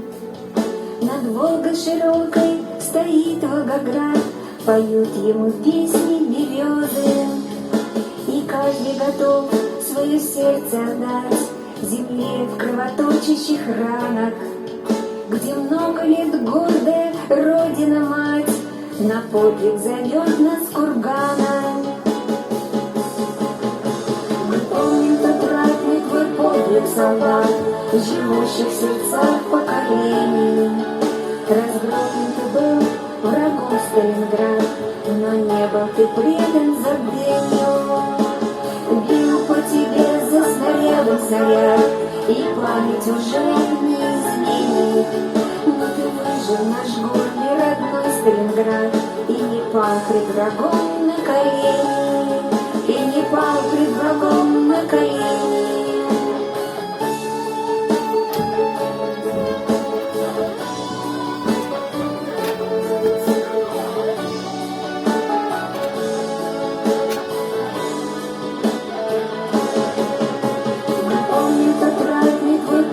Солдат, живущих в сердцах поколений.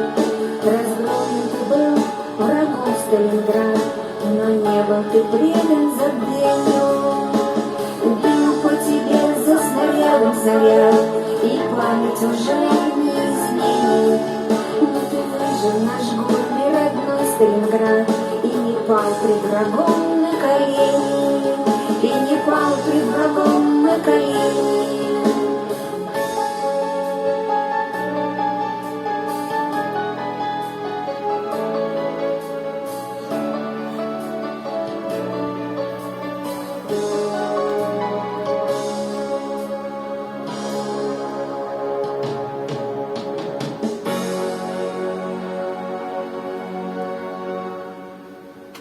Браво! Спасибо большое. У нас здесь нам помогали в нашем фотопроекте такие же ребята юные Великого Новгорода. Дети, мы туда ездим в гарнизон, мы выступаем перед нашими бойцами. И вот в гарнизоне нам детей тоже предоставили. Очень хорошо, что и наши дети помнят, да, историю нашей страны и сейчас наблюдают. И вот я хочу, чтобы был мир на земле. Здесь мы в этом фильме часть наших фотографий, вы, наверное, да, увидели, мы реконструкцию сделали 40-х годов и взяли настоящие фотографии из Сталинградской битвы. Вот. Спасибо.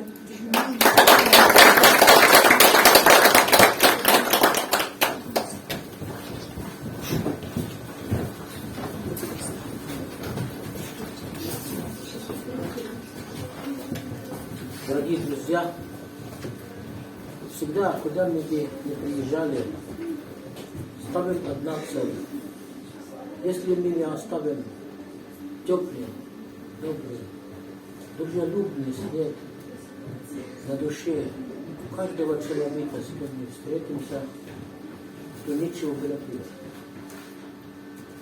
И я хочу здесь сказать, что те, которые принимали участие у нас в открытии этой выставки, малейшее участие, они должны быть награждены благодарственные письма на память со своей фотокарточкой. Не могли, конечно, делать бесплатно. Но я хочу вам сказать, мои памятки этому. Через 50-100 лет придут ваши правнуки. Что за бумаги лежат? Макулатура. А что ты скажешь? Подождите, Боже, у меня такая прабабушка была, такая красивая. Ой-ой, это я не буду выкидывать. Меня что-то оставляю. Для того, чтобы никогда не выкидывались ваши благодарственные письма, я прошу вас, дорогая Нина Васильевна,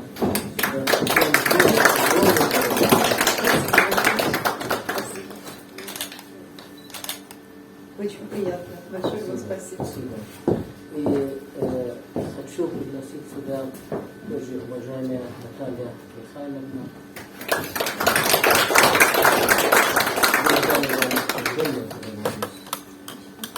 За ваш труд, за все, что вы делаете, поддержку дружбы и мира между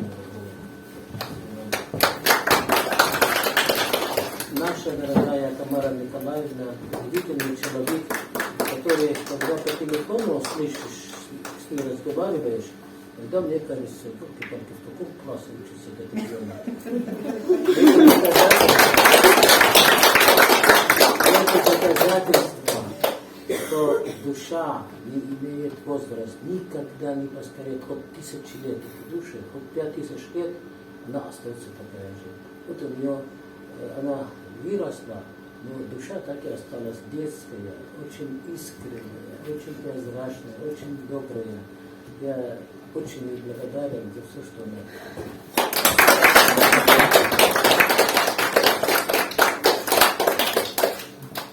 Так, и еще Надежда Анатольевна. Я знаю, что она очень много помогала. Она очень даже волнуется. Я же видел, как она начала вести, с каким волнением. Такая красивая девушка, никогда не должна волноваться. Это мужчины, когда стоят рядом с такой красавицей, сами должны волноваться. Большое вам спасибо.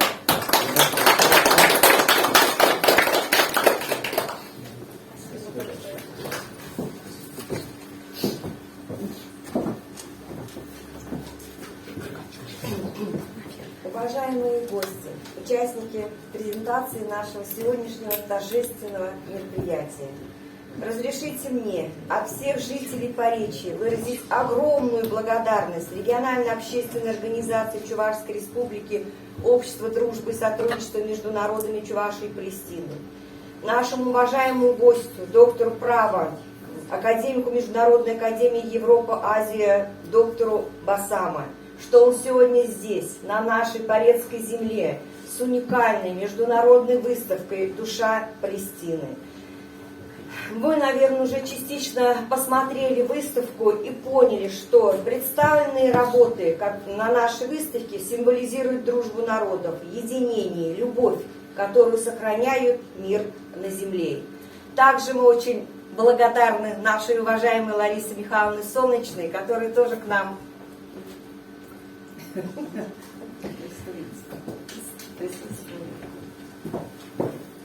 присутствует здесь. Да. Сценарий мы как бы готовили почти целую неделю с доктором Басамом. Буквально накануне нам было очень приятно, была такая как бы приятная новость. Тамара Николаевна, к нам приезжает Лариса Михайловна, она сможет присутствовать на вашем мероприятии. Мы буквально очень были рады, переделываем сценарий. Очень добро пожаловать на Порецкую землю. Я знаю, мы видели вашу тоже презентацию на Лунарской земле, нам очень понравилось. Но вот сегодня действительно искренне от души говорю, с Надеждой Анатольевной немножечко как бы перешептываемся, говорю, ну, может, конечно, я как бы неправильно говорю. Я говорю, у нас, кажется, говорю, красивее. У нас такие красивые уникальные костюмы, такие красивые. Действительно, может, что это действительно на родине происходило. Огромное вам спасибо, Лариса Михайловна, вас за ваш вот именно завораживающий душевный голос. Вы так красиво говорите вот именно о мире, о земле, о любви. Огромное всем спасибо. Я искренне всем желаю крепкого здоровья, благополучия, добра, любви. И думаем, что наша встреча, эта встреча будет не последней. И надеемся на дальнейшее плодотворное сотрудничество. Лариса Михайловна – это ходящий праздник. Куда бы ни шла, там есть праздник. Она несет с собой праздник, несет с собой радость, несет с собой любви. А что еще может быть лучше, чем когда ты людям даришь любовь, даришь радость, даришь теплоту, даришь позитива. Дорогие мои, пока мы светимся в жизни, пока кто-то с кем-то на кого-то обижается, пока кто-то грустит, увы, жизнь проходит, это один мир. Живите дружно, будете всегда друг друга, любите жизнь, будьте преданы друг другу. Никогда ни на кого в жизни не обижайтесь. Просто если кто-то вас любит, простите сразу. И что, я хочу вспоминать, вам будет легче. Не нужно тащить груз, какой-то обиды на кого-то. Надо радоваться этой жизни, пока вы на этой земле. Спасибо всем участникам презентации. А сейчас я попрошу всех встать. И я думаю, доктор Басам нам краткую экскурсию, возможно, проведет по этой выставке, потому что действительно никто так достоверно не знает и не расскажет про фонд. Мы тоже будем проводить экскурсии. Я думаю, Значит, это недавняя работа чувашского художника Александра Вячеславовича Павлова. Он написал великий создатель палестинского движения Организация освобождения Палестины. Он был учителем Ясера Арафата не в школе, а в площадке борьбы за Родину, за ее свободу. И нынешний даже палестинский президент, один из его воспитанников, его называют отца патриотизма в Палестине. В 40-х, 50-х годах он играл огромный роль в защите палестинского народа, который США хотели выкинуть в пустыню весь палестинский народ и избавиться от него, стран умирает. Он организовал огромное восстание, миллионы людей вытащили на улицы и смогли этот заговор остановить. Оккупацию не могли прикончить, но остановили. Его зовут Фатхи Албалав. Здесь... Я про США говорю, это США злое на все нации. Почему? За 200 лет создания США, вот Парижский район сколько лет? С 1591 года создания Парижского. Парижский район старше, чем Соединенные Штаты Америки. За 200 лет Америка убила 200 миллионов людей на земле. Среди них 90 миллионов коренных жителей индейцев. Это работа из города Пенза, девушка Валентина, зовут Велкова. Из Пензенской области, вернее, там Сердобск, она в Пензе учится художественная школа имени Савицкая. Она написала Ширин Абу Акле. В прошлом году, 11 мая, знаменитая на весь мир журналистка Аль-Джазира, израильские солдаты, она вышла на работу, израильские солдаты ее стреляли. Без причин. А Израиль запретил расследовать даже. Не то, что наказать, расследовать не запретил. Это написала ее в палестинской национальной одежды. Самое потрясающее, что когда прощались с ней, отпевали в церковь. И тогда палестинский народ узнал, что она была христианка. Потому что она освящала, как палестинец, как палестинка, и христиане, и мусульмане, все, и никто никогда не знал, какой вере она. Она верила в свой народ, любила свой народ, и до последней секунды отдавала себя профессионально своей профессии журналиста, очень честно и порядочно, и говорила правду. Вот эта работа из Комсомольска на Амуре. Вы представляете, художник Кочергина Ирина, знаменитый художник, там написала «Мирный день в Палестине». И Комсомольский на Амуре где-то 12-12,5 тысячи километров отсюда. Она пока не смогла присутствовать на одной выставке, но она с первой же выставкой с нами принимает участие. Очень теплые, хорошие у нее краски и работа вообще душевная. Это очень знаменитый палестинский ученый, доктор Сайман Абу Ситта, который издал «Атлас Палестина», который издал «Энциклопедию Палестина». И вы знаете, он смог каждая деревня в Палестине, каждый дом, каждая улица восстанавливать, который даже Израиль снес эти деревни с лица земли, построил что-то на них другое. Он все полностью зафиксировал. И эти атласы, это теперь уже международное достояние палестинского народа. И каждый может найти, где его дом в Палестине, где жил его дом. Эта работа была Медлюбин Максим из города Чистополь. Я с ним никогда еще не встречался в жизни. Здесь, возможно, много художников, которые я никогда не видел. Но они принимают участие, как вы видите, у нас там изображены больше 100 художников. И так у нас около 300 художников принимают участие в нашей выставке. Они с России, в основном из других стран, в том числе Палестины. Это работа «Сектор Газа», откуда я родом, где я родился и где 24-й год не могу увидеть свою маму.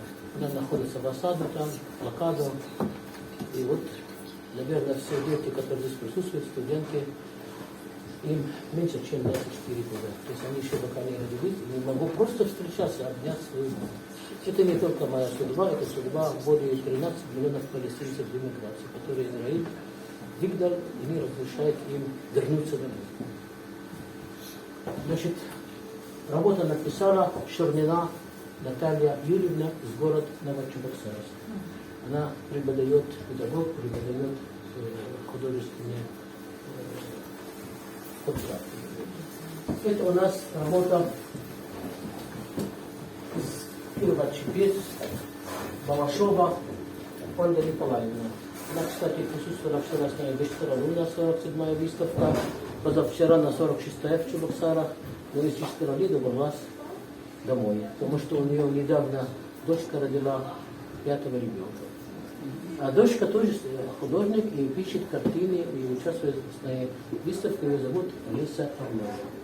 Эта работа из города Чистополь Гульсум Хазиева и очень сильно тронула убийство Ширина Ваклы, палестинского журналиста, и она по-мусульмански вот говорит: Ширин, иди в район, у тебя другое место не будет. Очень трогательная вот такая картина она написала, и вот Ширина Вакла как будто идет в район. Здесь оливки, сбор оливок. Оливки для палестинского народа – это жизнь. 1000 лет все войны, все оккупация, крестовый поход над Палестиной. За счет чего жили палестинцы? За счет оливки. Оливки и дерево живут до 5000 лет и больше. У нас есть такие деревья. Мы берем, делаем оливковое масло и солим оливки. И они живут, пожалуйста, сколько угодно. И народ может достаточно, если он 50 грамм масла или 70 в день покушал, и чуть-чуть оливки, он живет.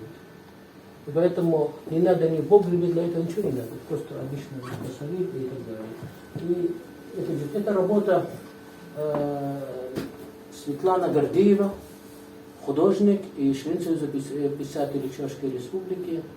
И она сейчас работает в Национальной библиотеке Чувашской Республики. Это работа уроженец Торецкого района Ильин Александр Владимирович. Как-то он сделал сюрприз, написал мне карандашом, он это умеет, он молодец. Он попадает в больницу. Вы знаете, что он делает? Он попадает в тяжелое иногда состояние, его там перелом или операция. Другой рукой начинает писать всех медсестер, всех пациентов, всех врачей. В результате у всех прекрасное настроение. Пациенты, которые надо было выписывать через 2-3 недели, через 3 дня выписываются. Все веселые, радостные. Это человек счастья. Куда бы ни шел, несет позитив. Он очень любит людей. И поэтому мы его очень любим, очень ценим, очень уважаем. И говорим спасибо Порецкая земля, которая его родила. Здесь эта работа Елена Пергушина из города Дмитровоград. Мы организовали выставку Рождества в 22 году, 6 января. Организовали город Дмитровоград, и я удивился, что там у них художник написал такая замечательная картина. Это мечеть Аль-Акса, церкви, понимаете? Вот если отсюда посмотреть, она на меня смотрит. Вот иду сюда, как Мона Лиза. Тоже на меня смотрит. Иду сюда, тоже сюда смотрит. Это талантливый, прекрасный художник. Все ее картины вызывают огромный интерес. Недавно она участвовала, сейчас в Турции находится, на выставке. Ее картина на этой выставке в Турции. Все старые ее картины. Она стала Ширина Ваклы, это журналистка. Чудесная картина. Очень много вопросов задавали ей сами турки. Они были удивлены, что вот такая художник. И так она выразила свое отношение к этому трагическому событию, гибли этой журналистки. Вот эта картина. Вы понимаете, вы сейчас пойдете домой, ваши родители вас ждут. Они вас любят. Они воспитали, дали жизни. А эти 6 девушек в июле прошлом году Израиль расстреляли их родителей на их глазах. И они В этот момент все в отчаянии, у них никого нет. Представляете, какие чувства у них. Какая черствость у этих оккупантов, фашистов. Как можно вот так? И эта работа затронула очень сильно сердце Александра Вячеславович Павлов, чувашский художник, и он их изобразил. Здесь, на этой картине, мой друг Филиппов Владимир Анатольевич. Когда-то мы организовали ему поездку в Египте. И он посетил в 96-м, если я не ошибаюсь, в 95-м Египте, отель палестинский Куфия, и около пирамидов снимал фильм о Египте. К сожалению, 1,5 года назад его не стало. Это работа Рыбкина. Я попросил его семьи знак преданности, чтобы он всегда присутствовал с нами на наших выставках. Его жена пока нам дала эту картину, чтобы присутствовала. Эта работа художник, новый, который к нам присоединился из города Зеленодольск. Его зовут, здесь написано правильно, я не хочу ошибиться, Исхаков Ильгиз. Он написал «Ночной Иерусалим». Иерусалиму этот город был 5000 лет. Это древний город, это город Бога, город молитва, город святой. И говорят так, что ворота в небо, ворота к Богу проходят через Палестину. Не случайно ее называли Святая Земля, потому что там родились палестиняне. Все пророки, либо приезжали туда все пророки. Эта работа на стекле. Единственный уникальный у нас художник в Чувашии, Наумова Ирина Гавриловна. Все ее работы на стекле. Тут она изобразила праздник у всех мусульманов, у палестинцев, у узбеков, праздник Курбан-Байрам, или жертвоприношения, они режут баран и раздают мясо его на бедных. Вот это взято из святых книг, вот такие традиции обычаи. Это очень знаменитый палестинец Иззадин Аль-Калат. В 1978 году он решил собрать художников с разных стран мира и организовать первое вот такое искусство во имя мира. Организовать выставку.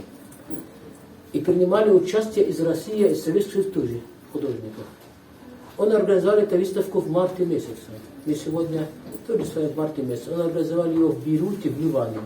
Ее открыл великий вождь палестинского народа Ясер Арафат. Там более 200 картин были. И они все призывали к миру, к дружбе, к равноправию, чтобы все жили в мире. Израиль ему не простили этого. И в августе Израиль взорвал его машину в центре Парижа и убил его. Это был посол Палестины в Париже Иззадин Аль-Калат. Я знаю его братьев, они мои близкие друзья, я знаю его сестра, знаменитая поэтесса. Ну вот видите, у нас очень много наших талантливых людей. Израиль физически уничтожает. Не хочет, чтобы у нас были поэты, писатели, люди, которые призывают к миру. Но этим самым не уничтожит волю палестинского народа жить справедливо, как все народы. Так что начало всех начал от него. То, что это выставка за мир, и 47-я сегодня выставка в России мы организуем, это он начал. У нас еще, хочу сказать, дорогие друзья, были 6 выставок зарубежных за 1,5 года. Одна была 3 в секторе Газа, одна была в Херихоне, первый город в истории, на западном берегу реки Иордан. Вторая была в Вифлееме, святой город, где родился Иисус Христос. Третья была в этом году первая работа, первая выставка, год культуры Палестины в Иерусалиме. В Иерусалиме была у нас выставка, открывали ее Талиб Гуэк, народный художник Палестины, который является одновременно наш постоянный представитель общества дружбы и сотрудничества народов Чувашии и Палестины в Иерусалиме и во всей Палестине. Он получил недавно, совсем недавно, получил награду, золотой медаль, который носит имя великого русского иконописца Николай Иванович Крылов. Буквально 13 числа он стал лауреатом этой медали из Москвы. Об этом объявил советник города Москвы, председатель комиссии по наградам Крылов Андрей Михайлович. Перейдем сюда. Эта работа написала художник, заслуженный художник Марийской республики Поспехова,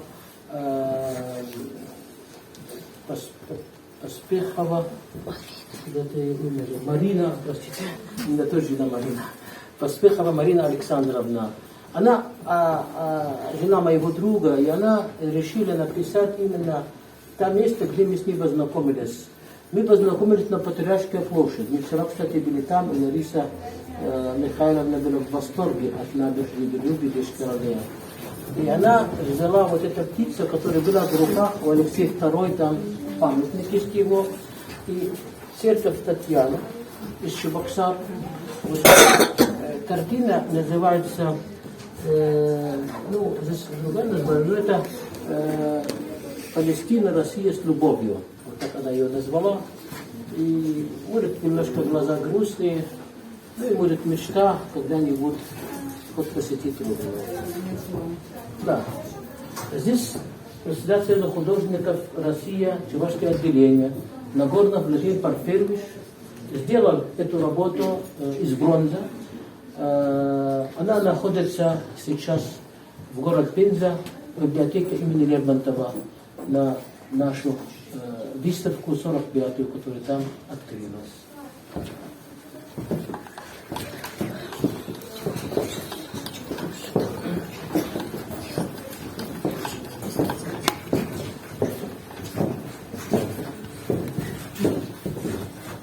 Че Гевара посетил мой город Газа в 67 или 69 году.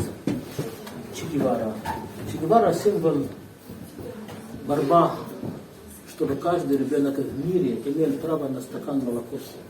Он сказал, никогда не смогу спокойно спать, пока хоть один ребенок в мире не может стакан молока получить. Это величайший человек. Такие люди никогда не умрут.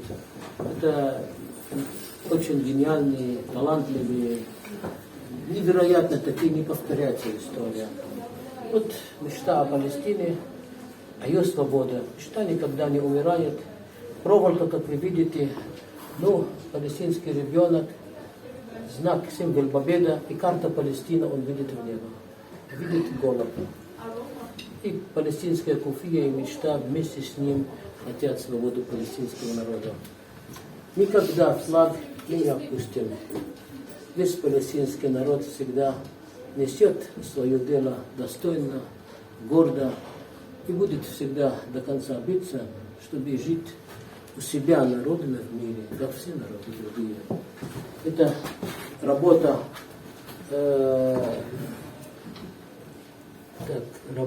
это Имад Абуштая, народный художник Иордания. А эта работа тоже Имад Абуштая, народный художник Иордания. Вот это председатель Союза художников Иордания написал, Омар Бдур, написал эту картину. Во многих палестинских картин присутствует ключ, потому что в 1948 году сказали палестинцам, вы хотите сейчас из дома 5-6 дней, здесь военные действия будут, потом вернетесь. И в 1948 году, с 15 мая, им не разрешают возвращаться. 5 миллионов беженцев в Иордании, 500 000 в Сирии, 500 000 в Ливане, в мире 13 миллионов почти беженцев. Кому было 1 год, ему сегодня 76 лет.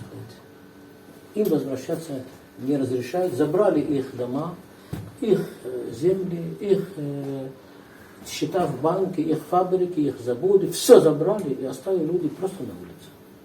Они живут до сих пор в лагерях беженцев. Некоторые их дети, внуки, правнуки родились в лагерях беженцев. И все равно они ждут возвращения домой. Здесь сектор Газа. Что может девушка видеть во сне? Город, который бесконечно уничтожает, это второй город в истории, после Иерихон, город Газа, который бесконечно Израиль бомбит. После того, как Халиль Иса написал эту картину, молодой художник, он от печали умер. его больше нет, хотя ему он молодой. Он написал серию картин таких, и настолько он душой их писал, трогало все в его души, и в один прекрасный день его не стало. Но хочу вам сказать, что его семья получает за каждое участие в наших выставках благодарственное письмо. Напоминание о том, что мы никогда не забываем, где и у вас есть его работа, они должны знать, что он в памяти. Народный художник Йемена Зияд Аль-Анси, он показывает, что делает американцы и израильская авиация против наших детей, уничтожают жизни, убивая невинных детей. Непонятно за что. Было бы за что. Здесь работа Раида Аль-Катнани, палестинский беженец, находится в Сирии. Видите, за свободу слова. Потому что Америка, которая говорит о свободе слова, не терпит, кто говорит правду. И Израиль также. Поэтому это можно без комментариев, что не должно быть, правда нельзя скрывать, в конце концов. Это народный художник Палестины из сектора Газа Фаиз Аль-Хасани, знаменитый художник. Он написал «День возвращения в Палестину». Он его так представляет, что палестинцы возвращаются к своему городу и получают свою свободу. Фарис Ода, палестинский ребенок, ему было 13 лет. Израильские танки каждый день проходили и стреляли около его дома. Мальчиков, мужчин стреляли, убивали. Фарис Ода выходил каждый день и брал камень и бросал на танк. Он ребенок, а что он может делать? Он ничего не имеет больше. Он думал, что он испугается этого камня и уйдут, не будут больше приходить. Израильские солдаты взяли и из танка его убили. Но он живет в душе каждого палестинца.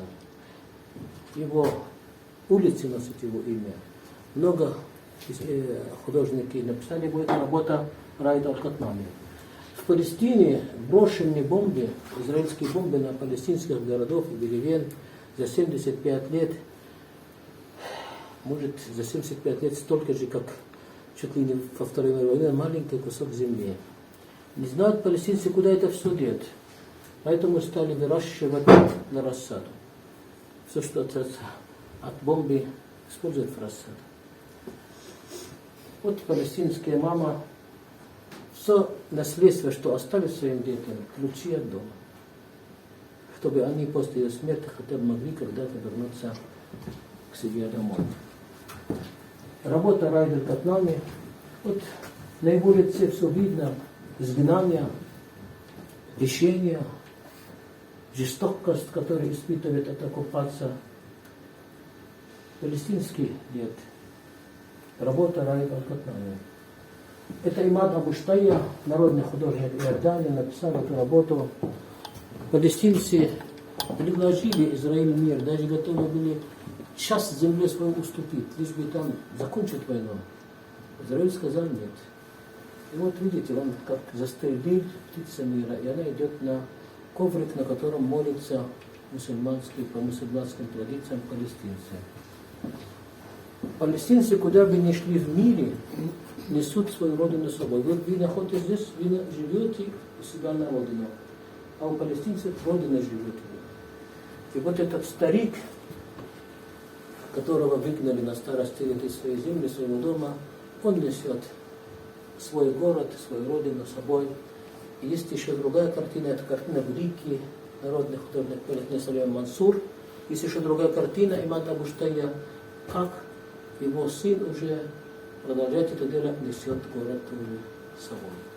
То есть, куда бы ни шел человек, вы сегодня услышали, что узнали о Палестине много через меня. Я приехал сюда 21 год в России. Сегодня, позавчера мне исполнилось 61 год, 40 лет я живу в России. Мне все равно, если бы я не любил свою родину, я бы никогда вас не смог бы любить. Никогда бы не любил Россию. Это как я очень люблю свою родину, поэтому я люблю Россию, люблю Чувашию, люблю всех хороших людей на земле. Здесь тоже Сулейман Мансур, очень гениальная картина. Палестинские женщины, он пишет их образно, очень красиво. И, как вы видите, Палестина очень богатая земля, очень вкусные фрукты цитрусовые растут в Палестине. Вот две девушки несут корзины с цитрусовыми.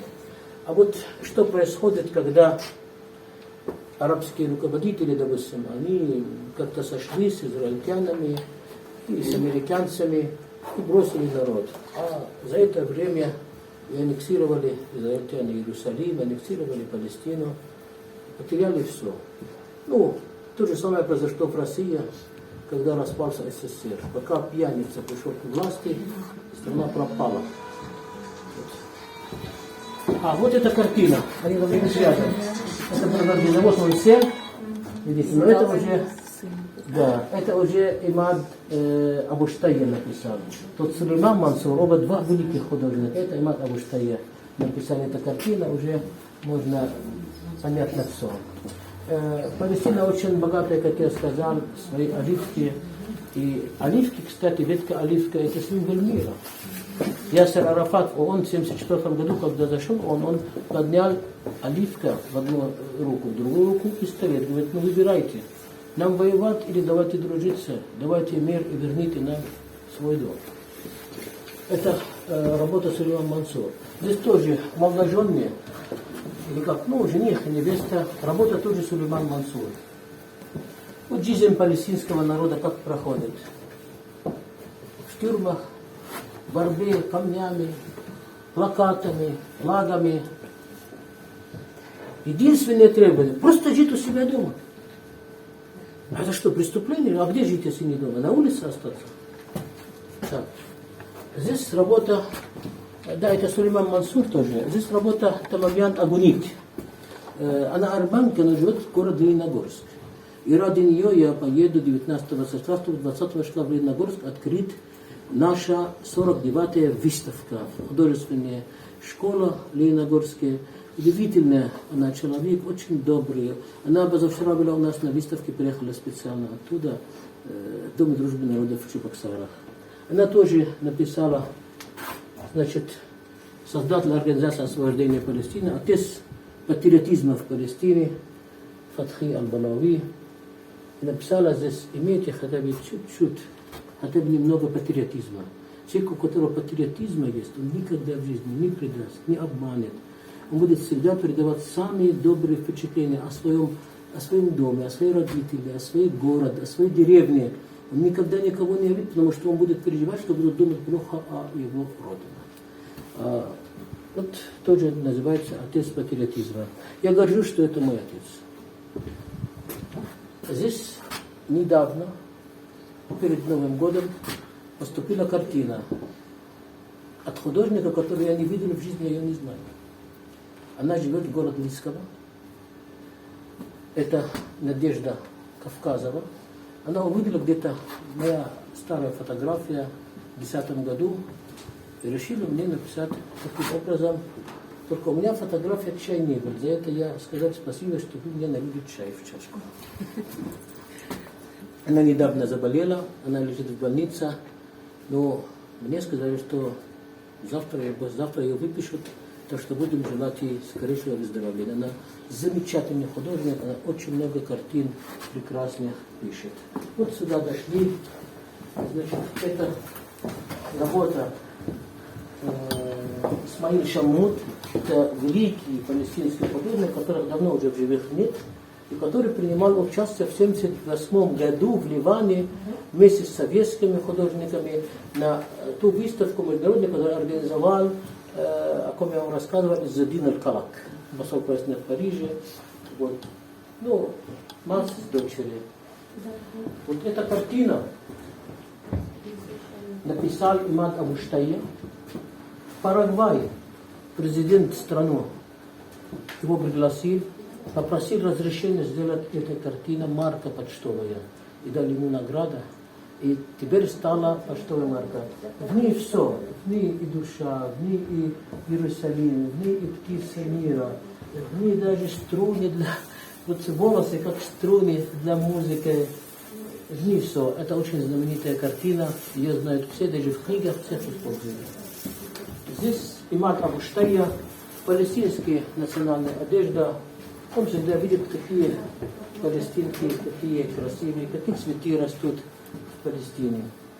Вот в картине, я не знаю, сколько здесь картин, 41, да? Хорошо. Вот теперь 42, вот вместе с этой, которая написала у нас, теперь 142, две картины, которые написала Лариса. Если есть вопросы, я с удовольствием вам отвечу на все ваши вопросы.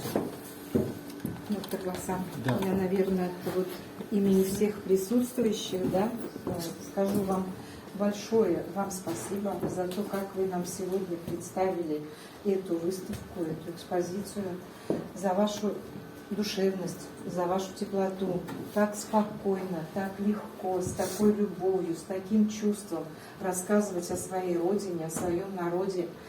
Вот понимаете, вот короткий промежуток времени, который мы сейчас с вами провели, а как будто бы мы там побывали.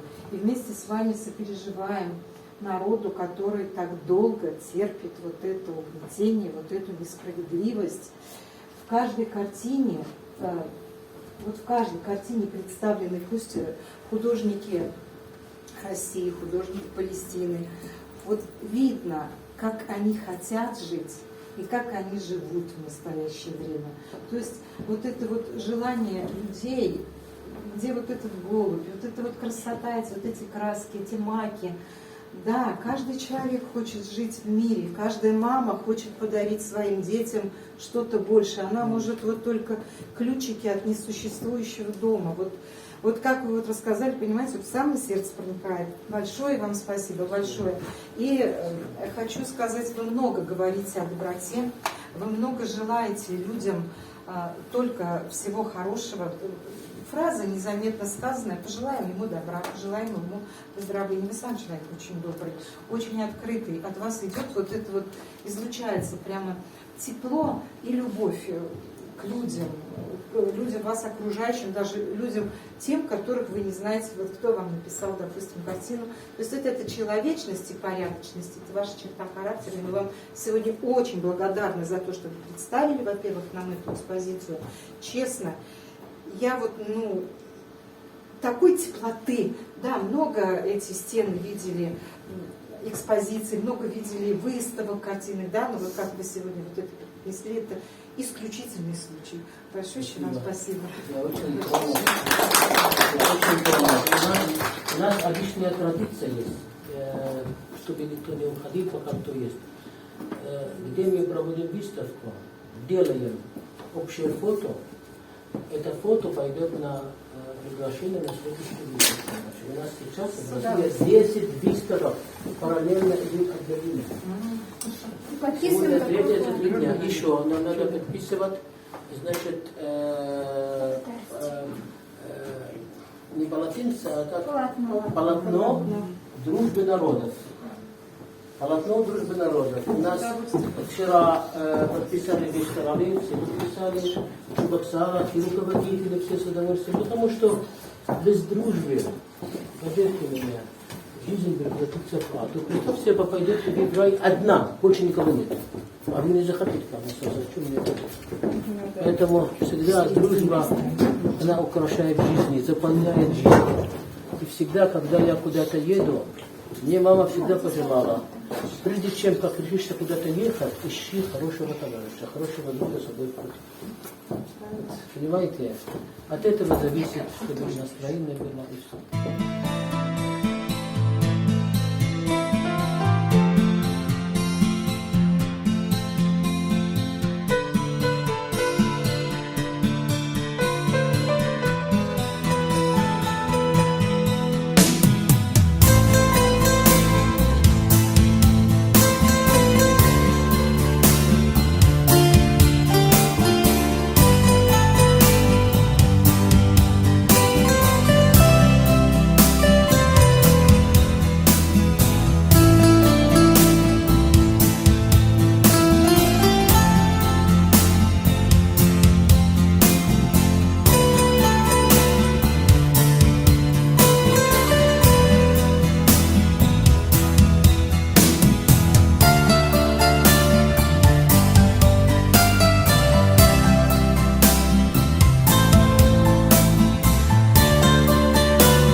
يافا خبرنا خبر عن يافا وشراعي في مينا يافا يا أيام الصيد بيافا نادانا البحر ويوم سحر فهيأناه المزدافا نلمح في الخاطر أطيافا عدنا بالشوق إلى يافا فجرا أقلعنا زندا وشراع في المطلق ضعنا والشاطئ ضاع هل كان الصيد وفيرا وغنمنا منه كثيرا قل من صبح لمساء نلهو بغيوب الماء لكن في الليل جاءتنا الريح في الليل يا عاصفة هوجاء وصلت ماء بسماء عاصفة البحر الليلية قطعان ذئاب بحرية أنزلنا الصاري أمسكنا المجزام نقسو ونداري والموت بنا طاف قاومنا الموج الغاضب غوضنا البحر الصاخب وتشد وتعنف أيدينا ويشد القارب ويومها قالوا إننا ضائعون إننا هالكون في الأبد البارد لكننا عدنا مع الصباح جئنا من الرياح كما يجيء المارد ودخلناها مينا يافا يا طيب العود إلى يافا وملأنا الضفة أصدافا يا أحلى الأيام بيافا كنا والريح تهد تصيح نقول سنرجع يا يافا واليوم الريح تهد تصيح ونحن سنرجع